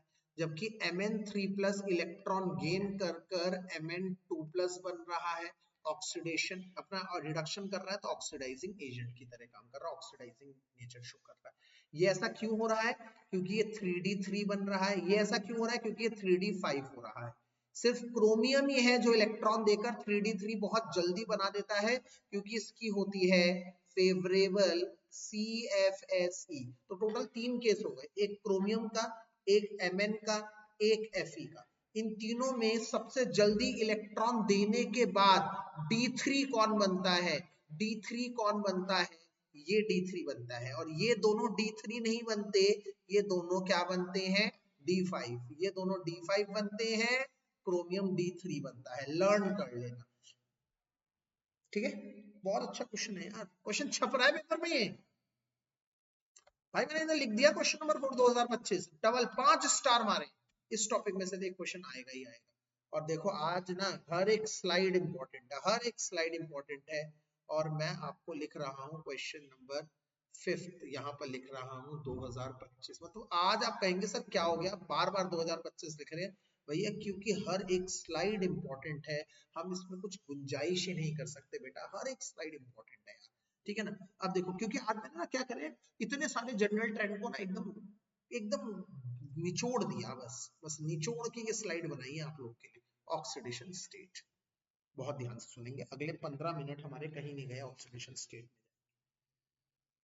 पहला, ये वेरिएबल ऑक्सीडेशन स्टेट शो करता है, different different oxidation state show करता है। पेपर में पूछा जाएगा ये डिफरेंट डिफरेंट ऑक्सीडेशन स्टेट क्यों शो करता है। आंसर है क्योंकि NS के इलेक्ट्रॉन और N-1D के इलेक्ट्रॉन दोनों पार्टिसिपेट करते हैं। NS के इलेक्ट्रॉन भी पार्टिसिपेट करते हैं, N-1D के इलेक्ट्रॉन भी पार्टिसिपेट करते हैं, दोनों के इलेक्ट्रॉन, ये पहले भी बता चुके हैं। अच्छा ठीक है। अच्छा, मिनिमम ऑक्सीडेशन स्टेट क्या शो करेंगे ये, जितने भी NS के अंदर इलेक्ट्रॉन, इसका मतलब अगर किसी में 4s2 है तो वो +2 दिखाएगा, सबसे छोटा ऑक्सीडेशन स्टेट। अगर 4s1 है जैसे कि कॉपर के केस में, तो वो छोटा ऑक्सीडेशन स्टेट +1 शो करेगा। इसका मतलब सबसे छोटा ऑक्सीडेशन स्टेट डिपेंड करता है कितने s में इलेक्ट्रॉन है। और सर बड़ा बड़ा कितना दिखाएगा सर, बड़ा N-1D में जितने इलेक्ट्रॉन है और NS में जितने इलेक्ट्रॉन है, दोनों को प्लस कर दो भैया। जैसे सर Mn के केस में, सर Mn की कॉन्फ़िगरेशन फॉर से 3d5 4s2 है। सर छोटा, सबसे छोटा ऑक्सीडेशन स्टेट कितना होगा, जितने s में इलेक्ट्रॉन है +2। सर बड़े से बड़ा, सबसे बड़ा ऑक्सीडेशन स्टेट कितना शो कर देगा, +2 और +5 दोनों को प्लस कर दे भैया। तो इस तरह से एक अच्छा MCQ क्वेश्चन बनता हुआ नजर आ रहा है मुझे यहाँ पर, ठीक है। अच्छा अगला क्या है, अगला है पहला स्कैंडियम। देखो ध्यान से देखो, ये रहा स्कैंडियम, फिर रहा टाइटेनियम, फिर रहा वेनेडियम, फिर रहा क्रोमियम, फिर रहा एमएन, फिर रहा एफई, फिर रहा कोबाल्ट, निकल, कॉपर, जिंक। ठीक है, इसका मतलब सर आपने अभी भी बताया कि ये बहुत ज्यादा वेरिएशन दिखाते हैं ऑक्सीडेशन स्टेट में, क्योंकि NS के इलेक्ट्रॉन और N-1d इलेक्ट्रॉन दोनों पार्टिसिपेट करते हैं। हाँ बिल्कुल, पर एक बात ध्यान रखना, खबरदार सुन लो, N-1d के अनपेयर्ड इलेक्ट्रॉन ही पार्टिसिपेट करेंगे, पेयर्ड इलेक्ट्रॉन पार्टिसिपेट नहीं करेंगे। क्यों? अरे भैया पेयर्ड इलेक्ट्रॉन तो ऑलरेडी स्टेबल है, काय का बॉन्ड बनाएंगे, किसके साथ बॉन्ड बनाएंगे? ऑक्सीडेशन स्टेट का मतलब क्या है? मतलब किसी के साथ बॉन्डिंग हो रही है, कितने इलेक्ट्रॉन ये ले रहा है, दे रहा है, शेयर कर रहा है। तो पेयर्ड इलेक्ट्रॉन की क्यों शेयरिंग करेगा? पेयर्ड इलेक्ट्रॉन तो ऑलरेडी स्टेबल है, तो ध्यान रखना N-1d के अनपेयर्ड इलेक्ट्रॉन ही पार्टिसिपेट करेंगे। और आप लोग मेरी बात समझ गए होंगे मैं ये क्यों बोल रहा हूँ। क्यों? क्योंकि पहले तो अनपेयर्ड इलेक्ट्रॉनों की संख्या बढ़ती है Mn तक, फिर अनपेयर्ड इलेक्ट्रॉनों की संख्या घटती है। इसका मतलब वेरिएशन, अलग अलग तरह के ऑक्सीडेशन स्टेट दिखाने की पॉसिबिलिटी पहले बढ़ती है, फिर अलग अलग तरह के ऑक्सीडेशन स्टेट दिखाने की टेंडेंसी घटती है। पहले बढ़ेगी फिर घटेगी। इसका मतलब बीच वाले एलिमेंट सबसे ज्यादा वेरिएशन शो करेंगे, और सबसे कम वेरिएशन, वेरिएशन मतलब अलग अलग तरह के ऑक्सीडेशन स्टेट सबसे कम कौन दिखाएंगे? पहला वाला और आखिरी वाला। अगर मैं कहता हूं पहले वाले का स्कैंडियम की, तो स्कैंडियम सिर्फ एक ऑक्सीडेशन स्टेट दिखाता है, वेरिएशन छोड़ो, ये तो दूसरा कुछ दिखाता ही नहीं, सिर्फ एक दिखाता है +3। और इसका रीजन मैं बता चुका हूँ, +3 क्यों दिखाता है? क्योंकि ये नोबल गैस बनता है, इनर्ट गैस बनता है, ये और किसी तरह का ऑक्सीडेशन स्टेट नहीं शो करता। अगर मैं बात करता हूँ जिंक की, तो जिंक हमेशा फिक्स OS +2 दिखाता है। इसका मतलब पहला वाला भी वेरिएबल नहीं दिखाता, लास्ट वाला भी वेरिएबल नहीं दिखाता। पहले वाला वेरिएबल क्यों नहीं दिखाता? कुछ और कारण है, कारण उसका है नोबल गैस कॉन्फ़िगरेशन। आखिरी वाला वेरिएबल क्यों नहीं दिखाता? क्योंकि आखिरी वाला 2 इलेक्ट्रॉन देने के बाद D10 स्टेबल कॉन्फ़िगरेशन अचीव कर। इसके बाद क्या कह रहा है? बहुत इंपॉर्टेंट पॉइंट आ गया भैया, इसके बाद डबल स्टार्ट ऑफ पॉइंट। क्या?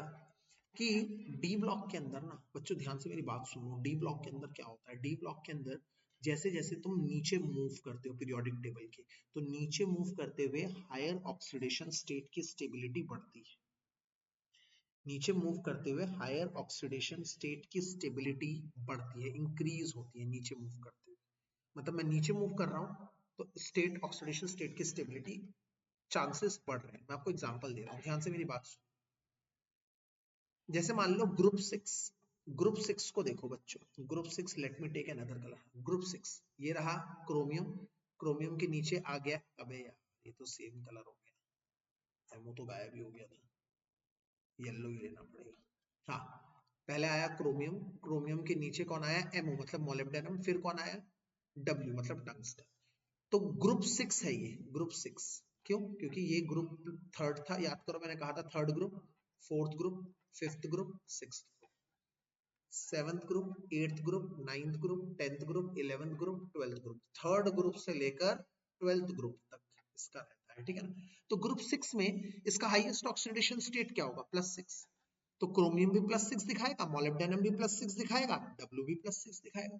पर नीचे जाते हुए ये +6 की स्टेबिलिटी बढ़ती है, नीचे जाते हुए +6 की स्टेबिलिटी बढ़ती है। डी ब्लॉक में खास बात है भैया, याद कर लो। इसका मतलब सबसे ज्यादा स्टेबल कौन होगा +6 में? डब्ल्यू। क्रोमियम सबसे ज्यादा अनस्टेबल होगा। इसका मतलब अगर क्रोमियम का कोई कंपाउंड है जो +6 में है, वो स्टेबल नहीं है। वो चाहेगा मैं छोटे ऑक्सीडेशन स्टेट में आ जाऊं, छोटा मतलब कोई छोटा, और आपको पता है क्रोमियम हिट है बहुत, अभी भी बता चुका हूं मैं क्रोमियम किस में हिट है, बताओ। क्रोमियम +3 दिखाने में बहुत हिट है भैया, क्रोमियम सुपर डुपर हिट है भैया +3 दिखाने में। क्योंकि +3 में आप भूल रहे हैं, ये हो जाता है half T2G half field stable, और उसकी फेवरेबल CFSE है, बहुत ज्यादा फेवरेबल, ये बहुत फेवर करता है। तो इसका मतलब क्रोमियम का कोई भी कंपाउंड +6 में हो, फट से +3 में कन्वर्ट हो जाता है, क्योंकि वो +6 में स्टेबल नहीं है। इसका मतलब वो 3 इलेक्ट्रॉन का गेन करता है, 3 इलेक्ट्रॉन का गेन। 3 इलेक्ट्रॉन का गेन मतलब हुआ रिडक्शन। रिडक्शन मतलब ये कैसा हुआ नेचर में? ऑक्सीडाइजिंग। यस, ये नेचर में क्या हुआ? ऑक्सीडाइजिंग नेचर का हुआ। तो यहाँ पर यही लिखा है मैंने, ध्यान से देखो आप लोग, यहाँ पर यही लिखा है मैंने, ध्यान से देखो कि क्या In any group D block, the higher oxidations are more stable for heavier element. It means on moving down the group, जैसे जैसे नीचे जाऊंगा, stability of higher oxidation state increasing. For example, in group 6, chromium is least stable in +6 oxidation state, and that is why chromium is behaving like a good oxidizing agent in +6, while molybdenum and tungsten are quite stable in +6 oxidation state, and that is why they do not show any oxidizing property. Thus the stability order of the oxide is सबसे ज्यादा stable कौन है? W, फिर कौन है? M, और last में कौन है? Cr. इसीलिए CrO3 एक अच्छा ऑक्सीडाइजिंग एजेंट है, क्योंकि वो +6 से +3 बनना चाहता है. इसके बाद आगे क्या लिखा है मैंने? डी ब्लॉक में एक और खास बात है, पता है क्या है खास बात है? D block zero valent compound बनाते हैं. जीरो वैलेंट मतलब जैसे Fe इतना, Ni इतना, इसके ऊपर कोई चार्ज नहीं है, कोई ऑक्सीडेशन स्टेट नहीं है, कोई ऑक्सीडेशन स्टेट, कोई चार्ज आ ही नहीं रहा, कंपाउंड फिर भी बन रहा है. तुम कहोगे ये क्या बकवास है सर? NiCO4 कंपाउंड बना रहा है, जब निकल कंपाउंड बना रहा है तो कुछ तो दाव खेल रहा होगा ना, कुछ तो इलेक्ट्रॉन दे रहा होगा. बिना इलेक्ट्रॉन दिए ऐसा नहीं हो सकता sir. Zero valent oxidation state zero, तो इलेक्ट्रॉन दे रहा तो बॉन्ड कहां से बन गया? काफी सारी बातें हैं यार, मैं आपको बताता हूँ, ध्यान से सुनो मेरी बात. एक्चुअली क्या है ना, CO की एक खास बात है. निकल क्या करता है? पहले इलेक्ट्रॉन देता है CO के साथ बॉन्ड बनाने के लिए. ध्यान से सुनना, एक पथ दो काज. पहले इलेक्ट्रॉन देता है CO के साथ बॉन्ड बनाने के लिए, हर मेटल की तरह. जब बॉन्ड बन जाता है ना, तो CO फिर कुछ इलेक्ट्रॉन क्लाउड इस पे शिफ्ट कर. तो पहले दिया फिर लिया, नलीफाई हो गया, इसलिए चार्ज जीरो आ गया. बट इसका मतलब ये नहीं है वो अपने इलेक्ट्रॉन दे नहीं रहा, दे रहा है, बट ले भी रहा है, वो अलग बात है, जिसकी वजह से इसमें सिग्मा और पाई बॉन्ड के कैरेक्टर दोनों आ जाते हैं, और ये एक स्टेबल कॉम्प्लेक्स होता है. इसे सिनर्जिक इफेक्ट कहते हैं, सिनर्जिक इफेक्ट, जिसमें सिग्मा भी है और पाई भी है. जीरो वैलेंट कंपाउंड बनाते हैं. मैंने लिखा ना, देखो ऊपर, ligands are capable of pi acceptor, sigma के साथ साथ विद सिग्मा, सिग्मा के साथ साथ पाई एक्सेप्टर भी होता है, इसलिए जीरो वैलेंट कंपाउंड बनाते हैं. इसके बाद ये भी बहुत इंपॉर्टेंट पॉइंट है. देखो बेटा, मैंने अभी बताया ये बहुत ज्यादा वेरिएबल ऑक्सीडेशन स्टेट शो करते हैं. ठीक है सर, अलग अलग तरह के कंपाउंड बनाते हैं. ठीक है सर, लो ऑक्सीडेशन स्टेट में भी बनाते हैं, हाई ऑक्सीडेशन स्टेट में बनाते हैं. ठीक है, अब यहाँ से मेरी एक बात ध्यान से सुनिए. जो लो ऑक्सीडेशन स्टेट होते हैं, मतलब +2, +3, +1, कम, ये वाले ना आयोनिक होते हैं. आयोनिक मतलब ये इलेक्ट्रॉन, एक इलेक्ट्रॉन, दो इलेक्ट्रॉन, तीन इलेक्ट्रॉन लूज कर देते हैं आयोनिक बॉन्ड. बट जब मैं बात करता हूँ ना +7, +6, इतने ज्यादा इलेक्ट्रॉन दे नहीं पाता है, उस वक्त वो शेयर करता है. तो इसका मतलब हाई ऑक्सीडेशन स्टेट जो होते हैं वो होते हैं कोवेलेंट, और लो ऑक्सीडेशन स्टेट होते हैं वो होते हैं आयनिक. पहला क्वेश्चन समझ लो, पहला क्वेश्चन समझ लो. लो ऑक्सीडेशन स्टेट वाले जो कंपाउंड होते हैं वो आयनिक होते हैं, और हाई ऑक्सीडेशन स्टेट वाले क्या होते हैं? कोवेलेंट होते हैं. पहला समझ में आ गया? ये बहुत इंपॉर्टेंट है, बहुत इंपॉर्टेंट है. जो भी बात हो रही है ना आज, एक भी बकवास बात नहीं करता, सारी इंपॉर्टेंट.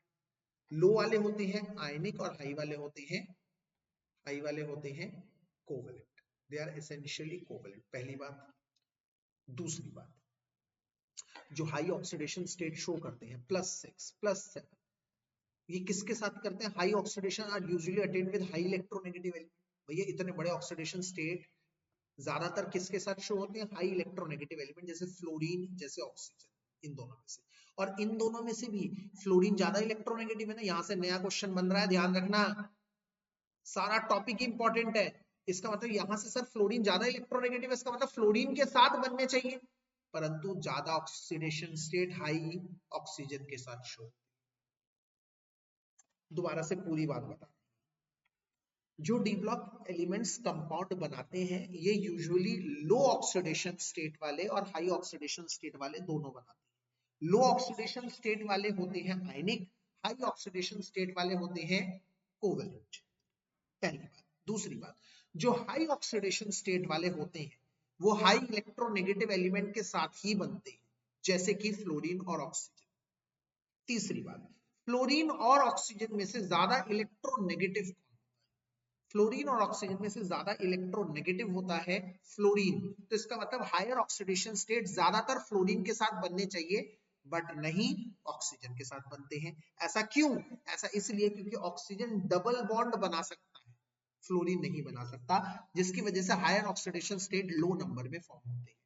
आपको एग्जांपल देता हूं, ध्यान से देखिए, इस स्टैंजा को पढ़ते हैं, अपने आप समझ में आ जाएगा। क्या लिखा हुआ है? Fluorine is most electronegative but still highest oxidation state, oxygen is favoured because of the multiple bond, मतलब डबल। एग्जांपल, हाईएस्ट फ्लोराइड Mn का कितना है? MnF4 हाईएस्ट फ्लोराइड, और हाईएस्ट ऑक्साइड कौन है? MnO4 minus. मैं आपको कंट्रास्ट करके दिखाता हूं।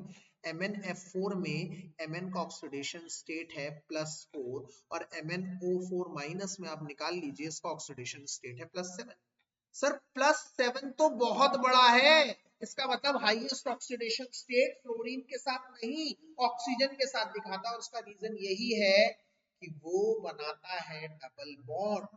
देखो ध्यान से देखोगे तो Mn यहाँ कितने फ्लोरीन के साथ जुड़ा हुआ है? 4, और यहाँ कितने ऑक्सीजन के साथ जुड़ा हुआ है? 4, 4 ही के साथ जुड़ा हुआ है, बट 4 ऑक्सीजन डबल बॉन्ड बनाकर ज्यादा ऑक्सीडेशन स्टेट अचीव कर लेते हैं, स्टेरिक हिंड्रेंस कम होता है। ठीक है, अब एक पॉइंट ये है, ये पॉइंट भी जबरदस्त इंपॉर्टेंट है यार, क्या छोड़ू क्या बताऊं, ऐसा होता है। इन लोअर ऑक्सीडेशन स्टेट, ध्यान से मेरी बात सुनो, जो लोअर ऑक्सीडेशन स्टेट वाले कंपाउंड है, लोअर ऑक्सीडेशन स्टेट का मतलब क्या है? अभी मैंने बताया लोअर ऑक्सीडेशन स्टेट कैसे होंगे, जल्दी बताओ। आयनिक या कोवैलेंट? जल्दी बताइए। आयनिक होंगे, बिल्कुल सही। अच्छा, लोअर ऑक्सीडेशन स्टेट का मतलब है इलेक्ट्रॉन कम दाव पे लगे। अगर इलेक्ट्रॉन कम दाव पे लगे हैं तो इसका मतलब मेटल के ज्यादातर इलेक्ट्रॉन उसी के पास है, उसने दिए नहीं है, उसने दिए नहीं है, उसी के पास है, तो वो इलेक्ट्रॉन रिच है। इलेक्ट्रॉन रिच कौन होते हैं? Lewis base. इसीलिए जो लो ऑक्सीडेशन स्टेट वाले होते हैं वो अवेलेबल होते हैं उनके पास इलेक्ट्रॉन, और वो बेस की तरह बिहेव करते हैं। जबकि हायर ऑक्सीडेशन स्टेट वाले, हायर ऑक्सीडेशन स्टेट मतलब ज्यादा से ज्यादा इलेक्ट्रॉन दे दिए या शेयर कर दिए, दाव पे लगा दिए, तो मेटल के पास इलेक्ट्रॉन कम बचे या बचा ही नहीं, वो इलेक्ट्रॉन डेफिशिएंट हो गया। इलेक्ट्रॉन डेफिशिएंट हो गया मतलब वो इलेक्ट्रॉन ले सकता है, तो electron deficient in nature which makes them behave as acid, इसीलिए वो एसिड की तरह बिहेव करते हैं। और क्या तगड़ा एग्जांपल लाया हूं, Mn के दो कंपाउंड है, MnO और Mn2O7। एक MnO और एक Mn2O7। MnO बेसिक है और Mn2O7 एसिडिक है। पेपर में पूछ रहा है ऐसा क्यों भैया, दोनों ही Mn के कंपाउंड है, दोनों ही ऑक्साइड है। भैया सुन मेरी बात, MnO में Mn का ऑक्सीडेशन स्टेट है +2, सिर्फ 2 इलेक्ट्रॉन दाव पे लगा रहा है, मतलब 5 इलेक्ट्रॉन है उसके पास, इलेक्ट्रॉन एफिशिएंट सिस्टम है। इलेक्ट्रॉन एफिशिएंट मतलब इलेक्ट्रॉन दे सकता है बाद में भी, इसलिए बेस है।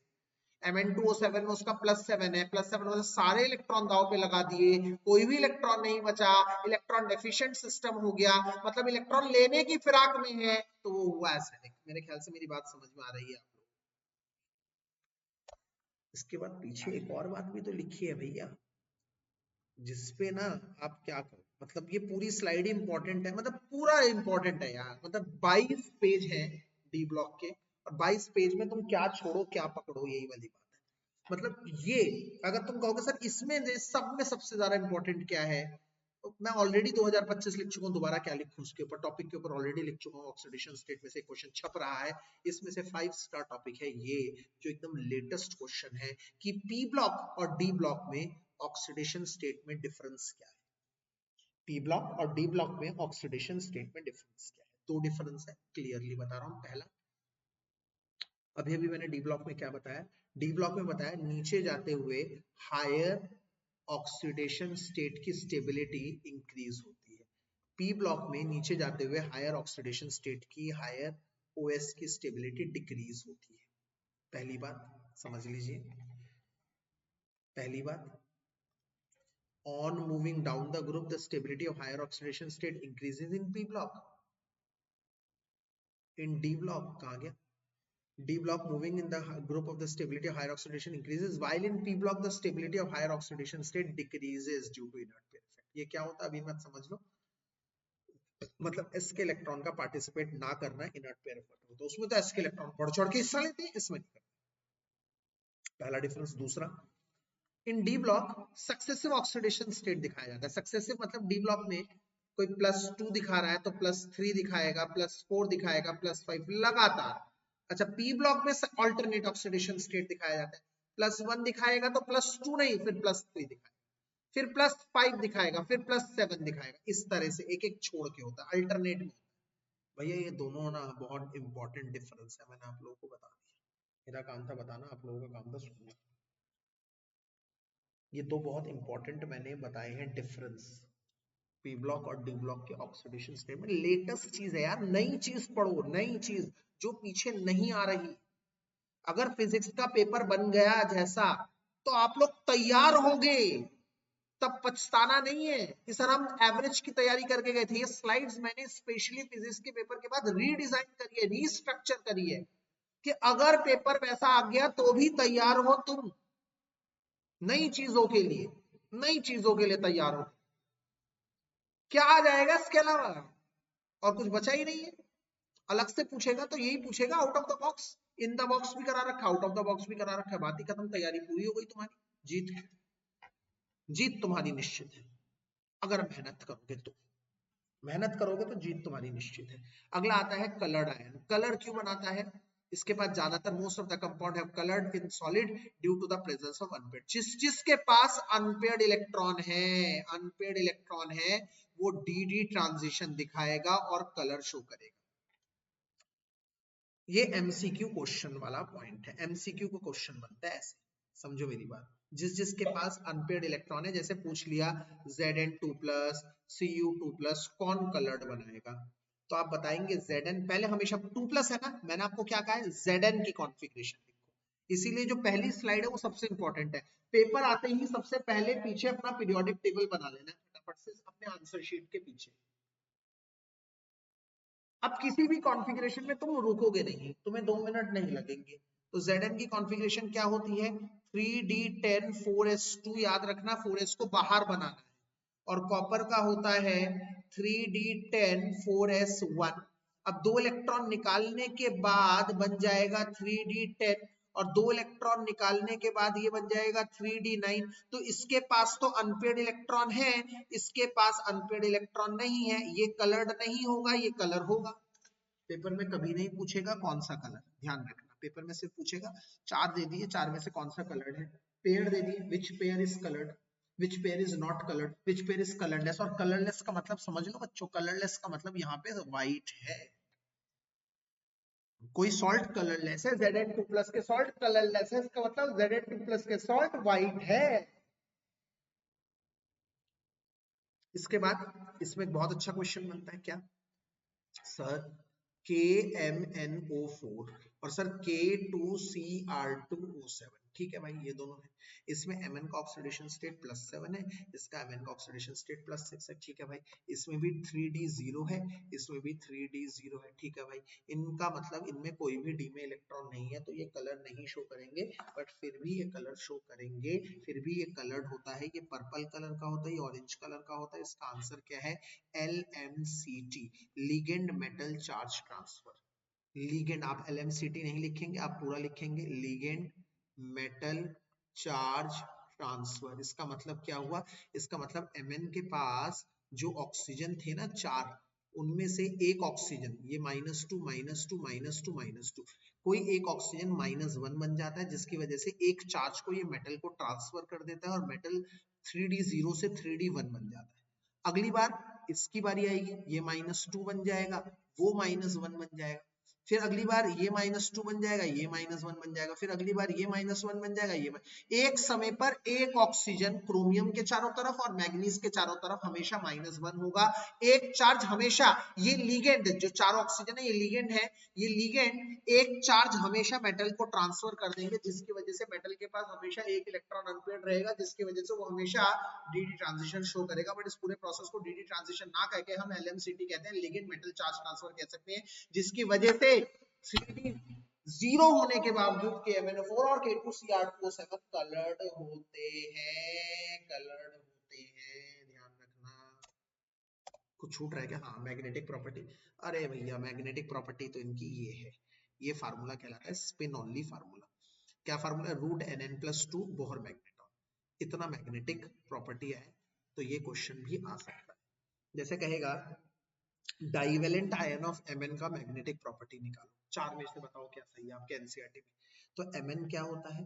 Mn होता है 3d5 4s2, Mn2 देख रहे हैं आप। इसका कोई भी क्वेश्चन बनाने के लिए आपको कॉन्फ़िगरेशन तो अति आवश्यक है, और कॉन्फ़िगरेशन तभी बन पाएगी जब आप लोगों को सब कॉन्फ़िगरेशन आती हो।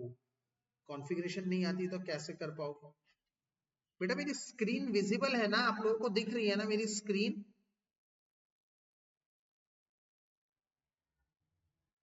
हेलो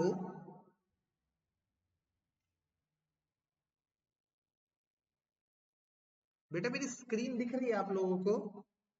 बेटा मेरी स्क्रीन दिख रही है आप लोगों को? हाँ, ये जो मैं अभी लिख रहा हूँ दिख रहा है क्या आप लोगों को?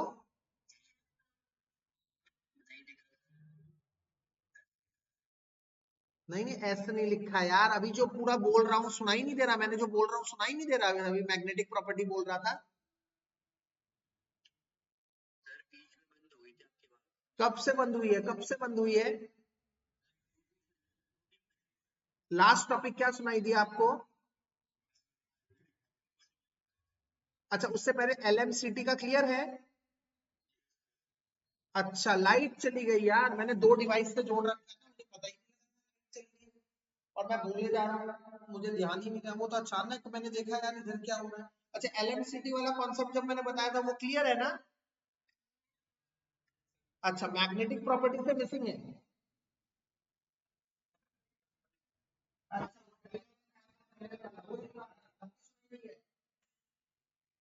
अरे यार लाइट चली गई यार, रुक जाओ 2 मिनट, रुक जाओ। बिना लाइट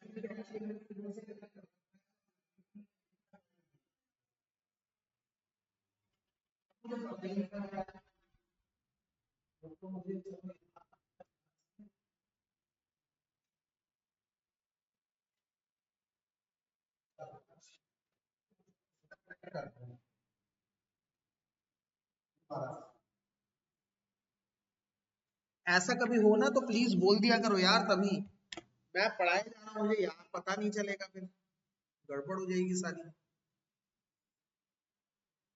एक सेकंड रुक जाओ बस।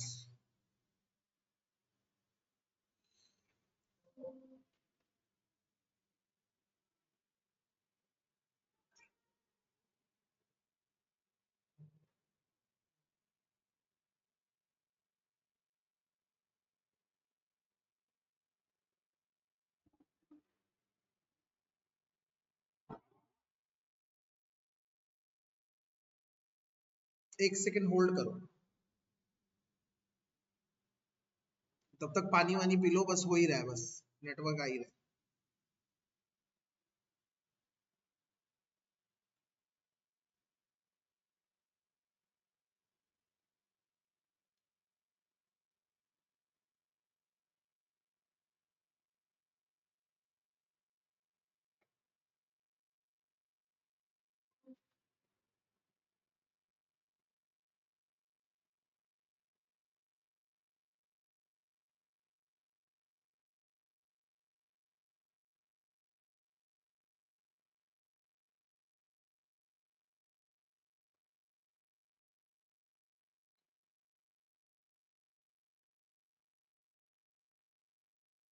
देखो अब आ गया क्या है?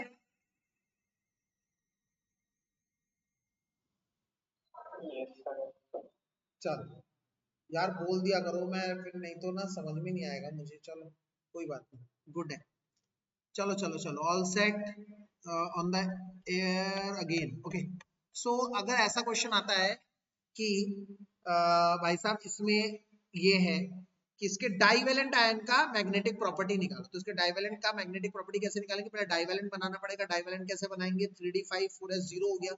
अब इसमें नंबर ऑफ अनपेड इलेक्ट्रॉन कितने हैं? 1 2 3 4, एक इलेक्ट्रॉन, दो इलेक्ट्रॉन, तीन इलेक्ट्रॉन, चार इलेक्ट्रॉन, पांच। कई बच्चे सोच रहे हैं 3d5 है तो 5, 3d6 है तो 6। अरे नहीं, 3d6 है तो एक इलेक्ट्रॉन कम हो जाएगा, 4 होंगे। तो हर बार आपको बना के देखना पड़ेगा। तो 3d5 में यहाँ पे 5 अनपेड इलेक्ट्रॉन है, तो नंबर आ गया 5। तो यहाँ से मैग्नेटिक कैरेक्टर का फार्मूला आप लगा देंगे जो ऊपर मैंने बताया हुआ है, वो है 5 ब्रैकेट में 5 + 2 मतलब 35, 0.6 पॉइंट समथिंग आ जाएगा, 5.9 बोहर मैग्नेटॉन। बोहर मैग्नेटॉन इसकी यूनिट है, ध्यान रखिएगा। इसके बाद अगले टॉपिक पे चलते हैं। कॉम्प्लेक्स बहुत अच्छे बनाता है ये। इंटरस्टिशियल कॉम्प्लेक्स का मतलब क्या होता है? बड़े बड़े कंपाउंड के अंदर छोटे छोटे कंपाउंड्स घुस जाता है। हाँ क्या कह रहे हैं?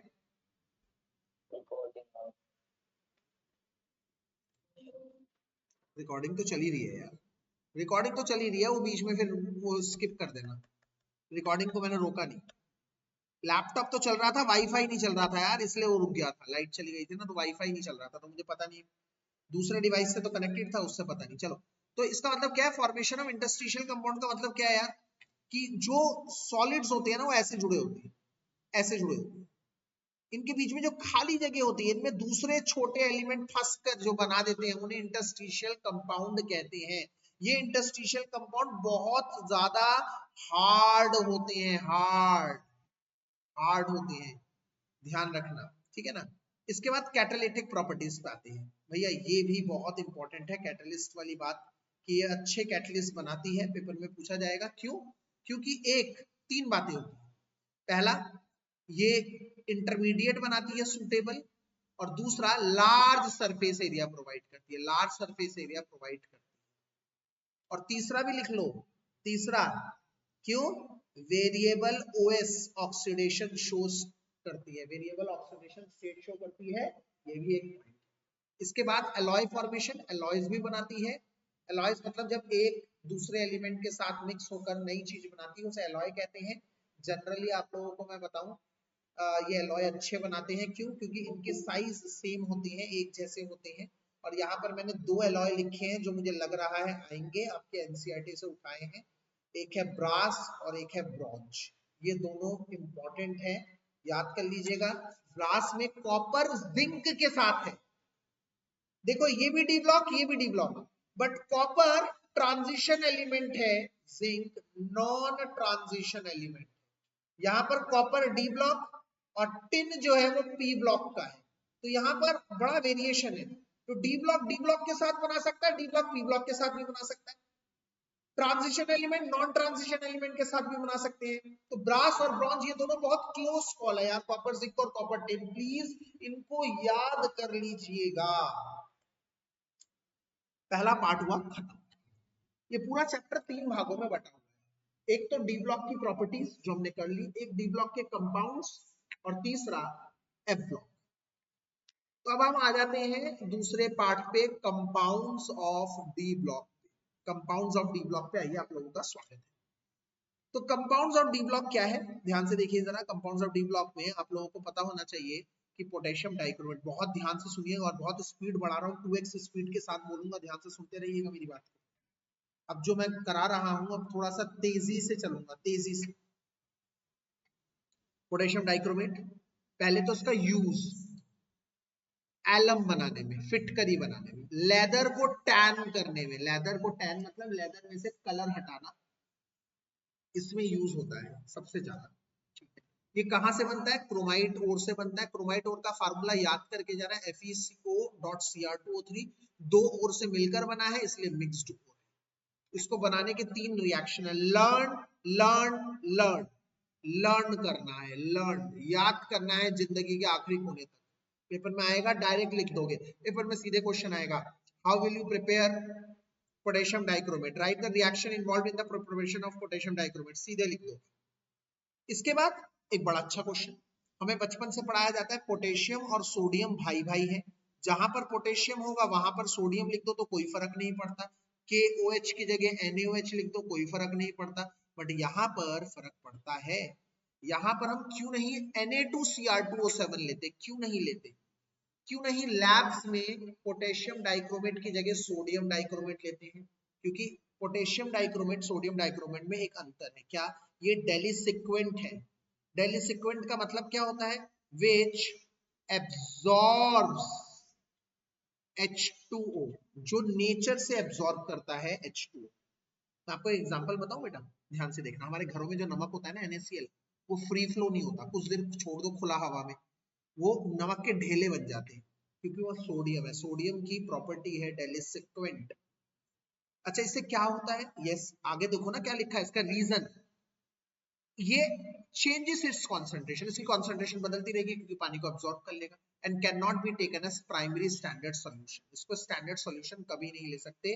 Where as K2Cr2 has no water of crystallisation, मोनोडेलिसेक्वेंट इन नेचर। ये बहुत ज्यादा अच्छा क्वेश्चन मुझे यहाँ पे बन रहा है। इसके बाद इसकी प्रॉपर्टी, पहली प्रॉपर्टी, ये ऑरेंज रेड कलर का है, मॉडरेटली सॉल्यूबल है कोल्ड वाटर में, बट हॉट वाटर में बहुत अच्छा घुलता है। दोनों टेट्राहेड्रल है, ये है CrO4 2 माइनस, ये है Cr2O7 2 माइनस। ये क्रोमेट है, क्रोमेट, ये डाइक्रोमेट है। दोनों में oxidation state +6, oxidation state +6 same रहती है, कोई चेंज नहीं है ऑक्सीडेशन स्टेट में, कोई बदलाव नहीं है ऑक्सीडेशन स्टेट में, कोई बदलाव नहीं है। इसमें चारों ऑक्सीजन सेम रहते हैं, कोई ऑक्सीजन में बदलाव नहीं है, सारे बॉन्ड्स इक्वल हैं। ये एक बहुत अच्छा क्वेश्चन है। यहाँ पे मैं लिख रहा हूं क्वेश्चन नंबर 7 2025, बहुत टाइम बाद लिख रहा हूं, ठीक है ना। क्या सारे bonds, all the Cr bonds are equal due to what, due to resonance. Resonance की वजह से भैया सारे बॉन्ड्स इक्वल हैं, और ब्रिज को छोड़ के, यहाँ पे इस वाले को छोड़ के ये वाला बराबर नहीं, ठीक है, क्योंकि ये रेजोनेंस में नहीं है। तो इसमें कितने बॉन्ड हो गए, 4 CrO बॉन्ड, इसमें 3 इधर 3 इधर, 6 CrO बॉन्ड, उसमें 4 CrO बॉन्ड, इसमें 6 CrO बॉन्ड इक्वल है। अच्छा अगला, on strongly heating and decomposes liberating oxygen. Strong heat करोगे तो ये रिएक्शन लर्न करके जाना भैया, ऐसी एक भी चीज नहीं है जो उसमें नॉन इंपॉर्टेंट है। अगली तीसरी प्रॉपर्टी जबरदस्त इंपॉर्टेंट, क्या, इसको हीट एल्कली के साथ, मतलब ध्यान से मेरी बात को सुनेंगे, मतलब क्रोमेट में एसिड डालोगे तो वो डाइक्रोमेट बन जाएगा। ये होता है येलो कलर का, ये होता है ऑरेंज कलर। पर अगर डाइक्रोमेट में बेस डालोगे या एल्कली डालोगे तो वो बन जाएगा येलो कलर का क्रोमेट। तो क्रोमेट से डाइक्रोमेट, डाइक्रोमेट से क्रोमेट की खेल चलता रहता है। और एक ऐसा पीएच होता है pH4, जिसपे दोनों आयंस अवेलेबल होते हैं। ये अलग से एमसीक्यू का क्वेश्चन है, किस पीएच पर ये दोनों अवेलेबल होंगे, 4 पीएच पर ये दोनों अवेलेबल होंगे। ये बहुत अच्छा क्वेश्चन बनता है, ये एक अलग से क्वेश्चन यहाँ पर बन रहा है। अच्छा दूसरी बात, ये अच्छा ऑक्सीडाइजिंग एजेंट है, ये तो हम जानते ही हैं। क्यों, अभी अभी मैंने बताया है, ये +6 से +3 बहुत जल्दी भागता है। क्यों भागता है, कौन मुझे बताएगा, +6 से +3 बहुत जल्दी क्यों भागता है, अभी भी बताया मैंने, क्यों, क्योंकि इसका फेवरेबल होता है। यस, ये फेवरेबल है बहुत ज्यादा। क्यों फेवरेबल है, T2G हाफ फेज स्टेबल है, और इसकी CFAC बहुत फेवरेबल है भैया, ये याद कर लेना। दूसरा कंपाउंड सर कौन है, दूसरा कंपाउंड है potassium permanganate. Yes, potassium permanganate क्या है, मोस्ट इंपॉर्टेंट कंपाउंड है, पाइरुलुसाइड ओर से बनता है। पाइरुलुसाइड ओर का फार्मूला होता है MnO2, और एक सिंपल ओर होता है। ये MCQ का क्वेश्चन है। इसकी प्रिपरेशन में 2 स्टेप हैं, दोनों आपको लर्न करने हैं। इसकी प्रॉपर्टी में पहला प्रॉपर्टी, एक पर्पल कलर का कंपाउंड है, Fairlie soluble in cold water and hot water. दोनों में ही बहुत ज्यादा सॉल्युबिलिटी दिखाता नहीं, उसमें डिफरेंस था, वो ज्यादा सॉल्युबल होता था हॉट वाटर में, ध्यान रखिएगा। ये MnO4 2 माइनस, इसे कहते हैं मैग्नेट, इसे कहते हैं मैग्नेट। ये MnO4 माइनस, इसे कहते हैं परमैग्नेट। दोनों में अंतर है, जी हाँ यहाँ अंतर है। ऑक्सीडेशन स्टेट इसकी +6 होती है, इसमें ऑक्सीडेशन स्टेट +7 होती है। इसका कलर ग्रीन है, ग्रीन, ये कलर याद करके जाना है। इसका कलर पर्पल है। पेपर में पूछेगा पर्पल कलर का कंपाउंड बन रहा है ग्रीन कलर से, ऑरेंज कलर का कंपाउंड A है, B बन रहा है, वो इस तरह के कंपाउंड में जब भी कलर वाला कंपाउंड आ जाए आप समझ जाओ यही है। इसके बाद इसकी तीसरी प्रॉपर्टी क्या है सर, तीसरी प्रॉपर्टी, इसको हीट करेंगे तो ये भी ऑक्सीजन देगा। ये रिएक्शन आप लोग लर्न कर लेंगे, पेपर में क्या आएगा, what happens when we heat potassium permanganate. तो इसको हीट करेंगे या फिर रिएक्शन आ जाएगा, इसके आगे ट्रायंगल और आगे कंप्लीट करना है, ठीक है। इसके अलावा एक और बात बता रहा हूँ, potassium permanganate behave as oxidizing agent in alkaline, neutral और एसिडिक, तीनों में काम करता है, ठीक है ना। यहाँ पर एक बड़ी बात आती है, इधर K2Cr2O7 ऑक्सीडाइजिंग एजेंट की तरह बिहेव करता है ओनली इन एसिडिक मीडियम, सिर्फ एसिडिक मीडियम में ही करता है। Not basic. क्यों? क्योंकि बेसिक मीडियम में क्यों नहीं करता, पेपर में पूछा जाएगा, क्योंकि Cr2O7 माइनस बेसिक मीडियम में पीछे लिखवाया है CrO4 2 माइनस बन जाता है बेसिक मीडियम में। अच्छा, इससे क्या होता है सर? डाइक्रोमेट क्रोमेट में बन जाता है, ऑक्सीडेशन स्टेट में कोई चेंज ही नहीं आता। इसका मतलब सर जब ये एसिडिक मीडियम में होता है तो आप देख रहे हैं +6 से +3 भाग रहा है, ऑक्सीडेशन स्टेट कम हो रहा है, ऑक्सीडाइजिंग एजेंट। सर यहाँ +6 से +6 ही है, no change in oxidation state. इसका मतलब ये बेसिक मीडियम में काम नहीं करता ऑक्सीडाइजिंग एजेंट की तरह। यहाँ पे सर, यहाँ पर MnO4 माइनस एसिडिक में और बेसिक में दोनों में काम करता है। मैं आपको बताता हूँ, एसिडिक में ये बनता है Mn2 प्लस 5 इलेक्ट्रॉन का चेंज आता है, और बेसिक में ये बनता है MnO2 4 प्लस 3 इलेक्ट्रॉन का चेंज आता है। आप देख पा रहे हैं, एक में 5 इलेक्ट्रॉन का चेंज है, 5 इलेक्ट्रॉन का चेंज है। वैल्यू प्लस में है तो वैल्यू कम तो स्टेबल ज्यादा, ये वैल्यू बड़ी तो स्टेबल कम, इस बात का ध्यान रखेंगे। इसका इक्विवेलेंट मास भी पूछ सकता है, इक्विवेलेंट मास क्या होगा? जो भी इसका मास डिवाइडेड बाय 5, इधर जो भी मास डिवाइडेड बाय 3, इस बात का ध्यान रखना पड़ेगा। इसका n फैक्टर क्या है 5, इसका n फैक्टर 3, दोनों में अलग अलग। इसकी यूजेस अलग से लिखवा देता हूँ। ऑक्सीडाइजिंग एजेंट के रूप में यूज करता है, वॉल्यूमेट्रिक एनालिसिस में यूज होता है, बेयर्स रिएजेंट के रूप में भी यूज होता है, जो क्या करता है डिकलराइजेशन कर देता है पिंक कलर। तो ये भी बहुत इंपॉर्टेंट यूज है, इसका ध्यान रखेंगे। अब आती है सबसे इंपॉर्टेंट स्लाइड, इसकी बैलेंसिंग कैसे होती है सर? इसकी बैलेंसिंग के बारे में थोड़ा सा बताओ। यस, तो ये Fe2 प्लस को किस में कन्वर्ट करता है? Fe3 प्लस में। आयोडाइड को किस में कन्वर्ट करता है? आयोडीन में। S2 माइनस को किस में कन्वर्ट करता है? S में। SO2 को किस में कन्वर्ट करता है? SO4 2 माइनस में। नाइट्राइड NO2 माइनस को किस में कन्वर्ट करता है? NO3 माइनस में। ऑक्सैलिक एसिड C2O4 2 माइनस को कन्वर्ट करता है CO2 में। X माइनस को कन्वर्ट करता है X2। इन सब, अगर इनके ऑक्सीडेशन स्टेट की मैं चर्चा करूं तो ऑक्सीडेशन स्टेट क्या है? ये तो +2 से +3 आ रहा है, +2 से +3 आ रहा है। इधर क्या है?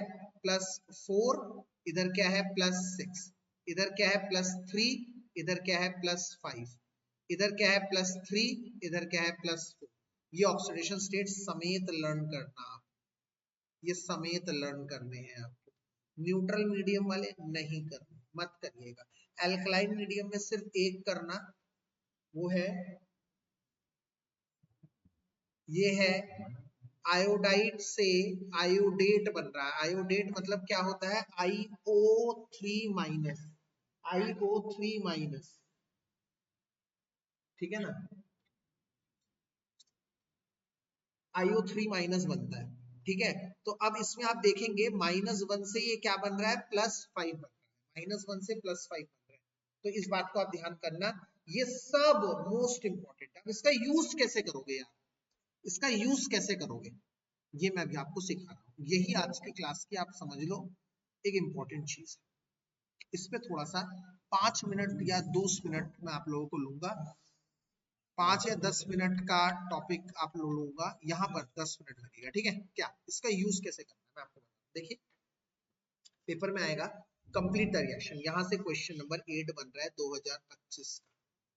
पेपर में आएगा Cr2O7 2 minus plus Fe2 plus, complete the reaction. हमें पता है Cr2O7 क्या बनता है, पता है, याद करके जाना है। Cr, पेपर में टाइम बर्बाद नहीं करना, क्या बनता है सर? Cr3 प्लस बनता है, लिख दो, फटाफट से लिखो Cr3 प्लस। और यहाँ 2 क्रोमियम है, +6 से 2 क्रोमियम ही लिखा करो, हमेशा 2 क्रोमियम। Fe2 प्लस क्या बनता है सर? पीछे आपने याद करवाया, Fe2 प्लस Fe3 प्लस बनेगा। Fe3 प्लस बनेगा। ये तो भैया मोटा मोटा सबको करना है, सुन लो, ये तो सबको करना है। अब इसे बैलेंस कैसे करना है मैं आपको सिखा रहा हूँ, बहुत इजी। आपको 2 बातें याद रखनी है। एसिडिक मीडियम में पहले आपको क्या करना है? ऑक्सीजन बैलेंस करना है H2O से, हाइड्रोजन बैलेंस करना है H+। बेसिक मीडियम में क्या करना है? चार्ज को बैलेंस करना है OH माइनस से, फिर उसके half H2O opposite side add कर देना, मतलब जहां पे आपने 4 OH करे हैं उसके उल्टी साइड 2 H2, 6 OH करे हैं 3 OH2, ये करना है, ये आपको याद है। अब वापस आ जाते हैं इसी क्वेश्चन पर वापस आते हैं, ठीक है। अब क्रोमियम को क्रोमियम से मिलाया, Fe को Fe से। अब पहले क्रोमियम 2 है, क्रोमियम 2 है, चार्ज देखो, चार्ज से कितना गैप आ रहा है, 2 6 12, 2 दिया 6, हमेशा कितने इलेक्ट्रॉन का आएगा, 6 इलेक्ट्रॉन का, याद कर लो इधर 6 इलेक्ट्रॉन का ही होगा, क्रोमियम में हमेशा 6 इलेक्ट्रॉन, Mn अगर एसिडिक में है तो 5 इलेक्ट्रॉन, बेसिक में है तो 4 इलेक्ट्रॉन, ये तो याद करना सर, 6 इलेक्ट्रॉन। सर यहाँ Fe1 1 इलेक्ट्रॉन, तो इसको कैसे बराबर करोगे, इसको 6 से मल्टीप्लाई करके, मतलब इधर भी 6 और इधर भी 6, हो गया। हाँ जी सर। अब इसके बाद एसिडिक है, सर कैसे पता लगा एसिडिक है, टेस्ट ट्यूब के ऊपर लिख देगा इधर H+ या इधर H+ और Cr2O7 है तो समझ ही लो एसिडिक ही होगा भैया, ये तो होगा ही एसिडिक,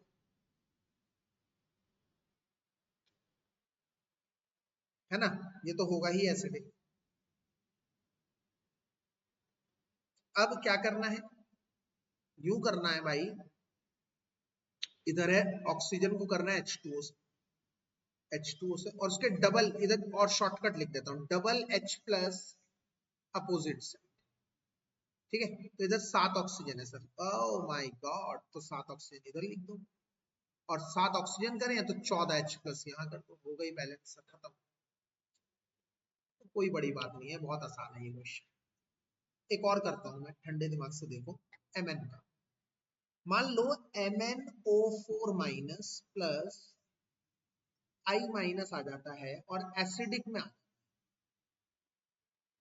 यहीं पर एक और क्वेश्चन है, MnO4- प्लस I- बेसिक में आ जाता है, कैसे करते, देखो सर सबसे पहले ना क्या करने वाले हैं, MnO4- एसिडिक में आपने करवाया है Mn2+ में कन्वर्ट होगा, और I- होता है I2,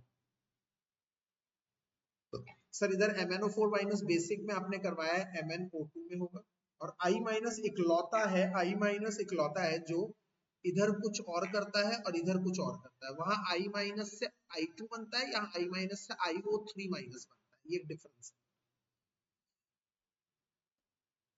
तो यहाँ क्या बनेगा सर, IO3- पूरे पे माइनस डाला करो, खासकर बेसिक वाले, सर बन गया, ठीक है, दोनों हो गए कंप्लीट। अब बैलेंस, सर यहाँ आपने हमें सिखाया था एसिडिक में 5 होगा, और यहाँ सिखाया था हमेशा आंख बंद करके लिख दो 4, ठीक है भाई, बिल्कुल सही, वहां लिख दो 4, यहाँ लिख दो 5, ठीक है सर, समझ में आ गया, आगे बढ़ो।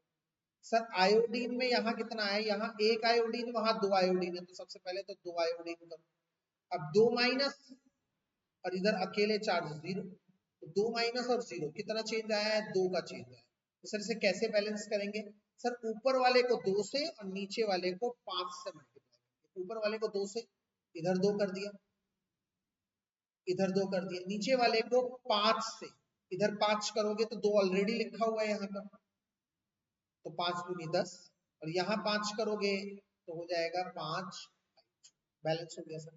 सर इसके बाद एसिडिक है ना सर, तो एसिडिक में आपने क्या लिखवाया है, ऑक्सीजन ऐड करो, इधर ऑक्सीजन कितने हैं गिनो टोटल इस साइड, 2 4 द 8 ऑक्सीजन, यहाँ एक भी ऑक्सीजन नहीं है, तो यहाँ पे 8 ऑक्सीजन हो गए, यहाँ पर 16 हाइड्रोजन है, मैंने कहा है डबल हाइड्रोजन लगा देने हैं अपोजिट से,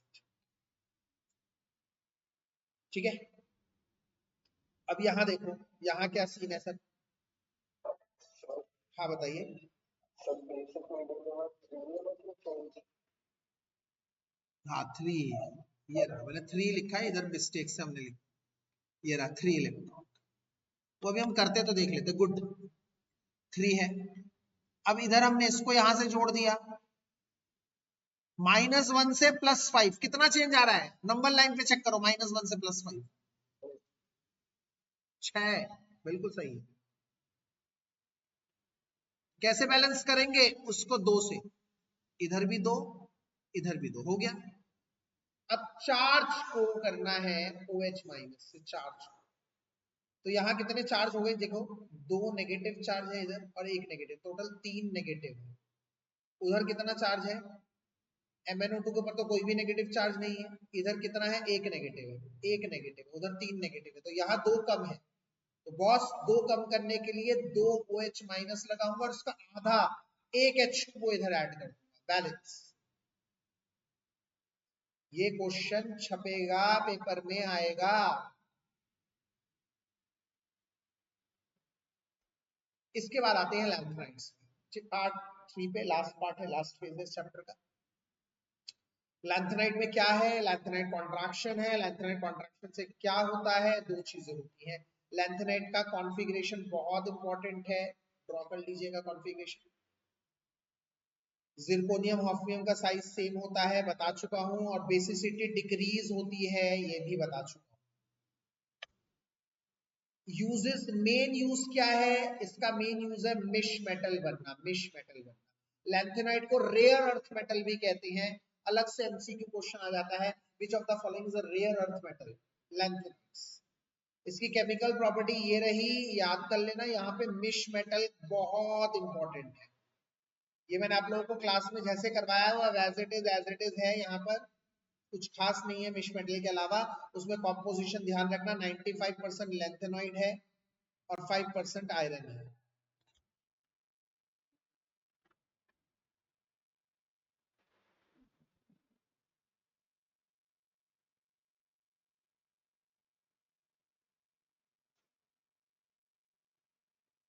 हाँ, आवाज आ रही है बेटा, दोबारा से 1 मिनट लाइट चली गई। हाँ दक्ष, वेरी गुड, लाइट चली गई है, दोबारा आ गई, आ भी गई है लाइट, बस एक बार दोबारा वो होगा, क्या कहते हैं उसे, बस 5 मिनट और लूंगा, आप लोगों का खत्म हो जाएगा अभी डी ब्लॉक। फिर देखते हैं क्या करेंगे, कोऑर्डिनेशन के लिए शाम को लेंगे या कल लेंगे, देखते हैं। कल क्लास होगी एज यूजुअल, दोबारा सुन लो, कल क्लास होगी एज यूजुअल, यही इसी टाइम पर 1 से 3, बहुत सही समय है, इस समय हम क्लास लेंगे। कल ये वाली क्लास एज इट इज होगी, मैं दोबारा बता दूं, 1 से 3 होगी क्लास कल, इस बात को ध्यान रखना, ठीक है। अबे यार लाइट अभी दोबारा चली गई है, तो अभी थोड़ी समस्या आ रही है। बस एक चीज सुन लो मेरी बात जो मैं बोल रहा हूँ, उसके बाद मैं क्लास में आप लोगों को शेयर कर देता हूँ। क्या लैंथेनाइड में से क्या आता हुआ नजर आ रहा है मुझे, ध्यान से देखो। पहली बात है, सारे लैंथेनाइड और एक्टिनाइड में डिफरेंस आता हुआ नजर आ रहा है। ये क्वेश्चन नंबर 9 होगा 2025 का, लैंथेनाइड और एक्टिनाइड में डिफरेंस और सिमिलैरिटी। तो सिमिलैरिटी क्या है, दोनों एफ ब्लॉक एलिमेंट है, और सिमिलैरिटी बताओ, दोनों ग्रुप 3 के एलिमेंट है। डिफरेंस क्या है, डिफरेंस है एक लैंथेनाइड सिर्फ पीएस, वो है रेडियो एक्टिव, और एक्टिनॉइड सारे रेडियो एक्टिव हैं, जिसकी वजह से, सारे रेडियो एक्टिव होने की वजह से एक्टिनॉइड की केमिस्ट्री ज्यादा टफ हो गई है लैंथेनाइड के मुकाबले। दूसरा डिफरेंस क्या है, एक्टिनॉइड कॉन्ट्रैक्शन ज्यादा है लैंथेनाइड कॉन्ट्रैक्शन से। तीसरा डिफरेंस क्या है, लैंथेनॉइड फिक्स्ड ऑक्सीडेशन स्टेट दिखाता है +3, सारे लैंथेनॉइड फिक्स्ड ऑक्सीडेशन स्टेट दिखाते हैं +3।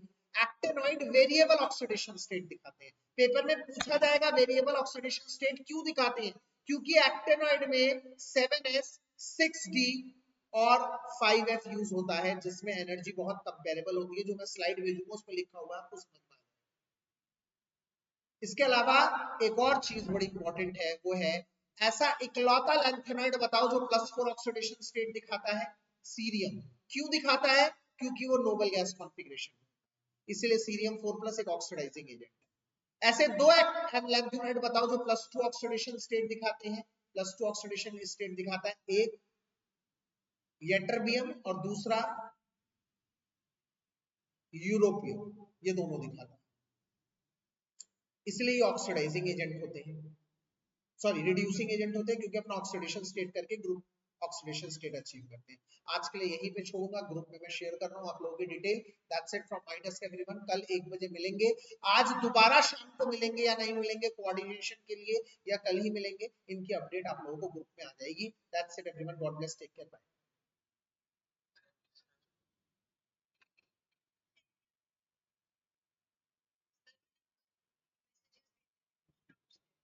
हाँ जस्ट बिल्कुल, उसको मैं टेकअप करता हूँ, थोड़ा सा मैं बिजी था, अभी उसी को लेकर कर रहा हूँ। और आपने वो कंपाउंड्स की कुछ पूछी है ना, ABCD वाले, वो तो हम लेंगे एल्डिहाइड कीटोन के, ठीक है बेटा? ठीक है, ओके। प्लास्मोडियम।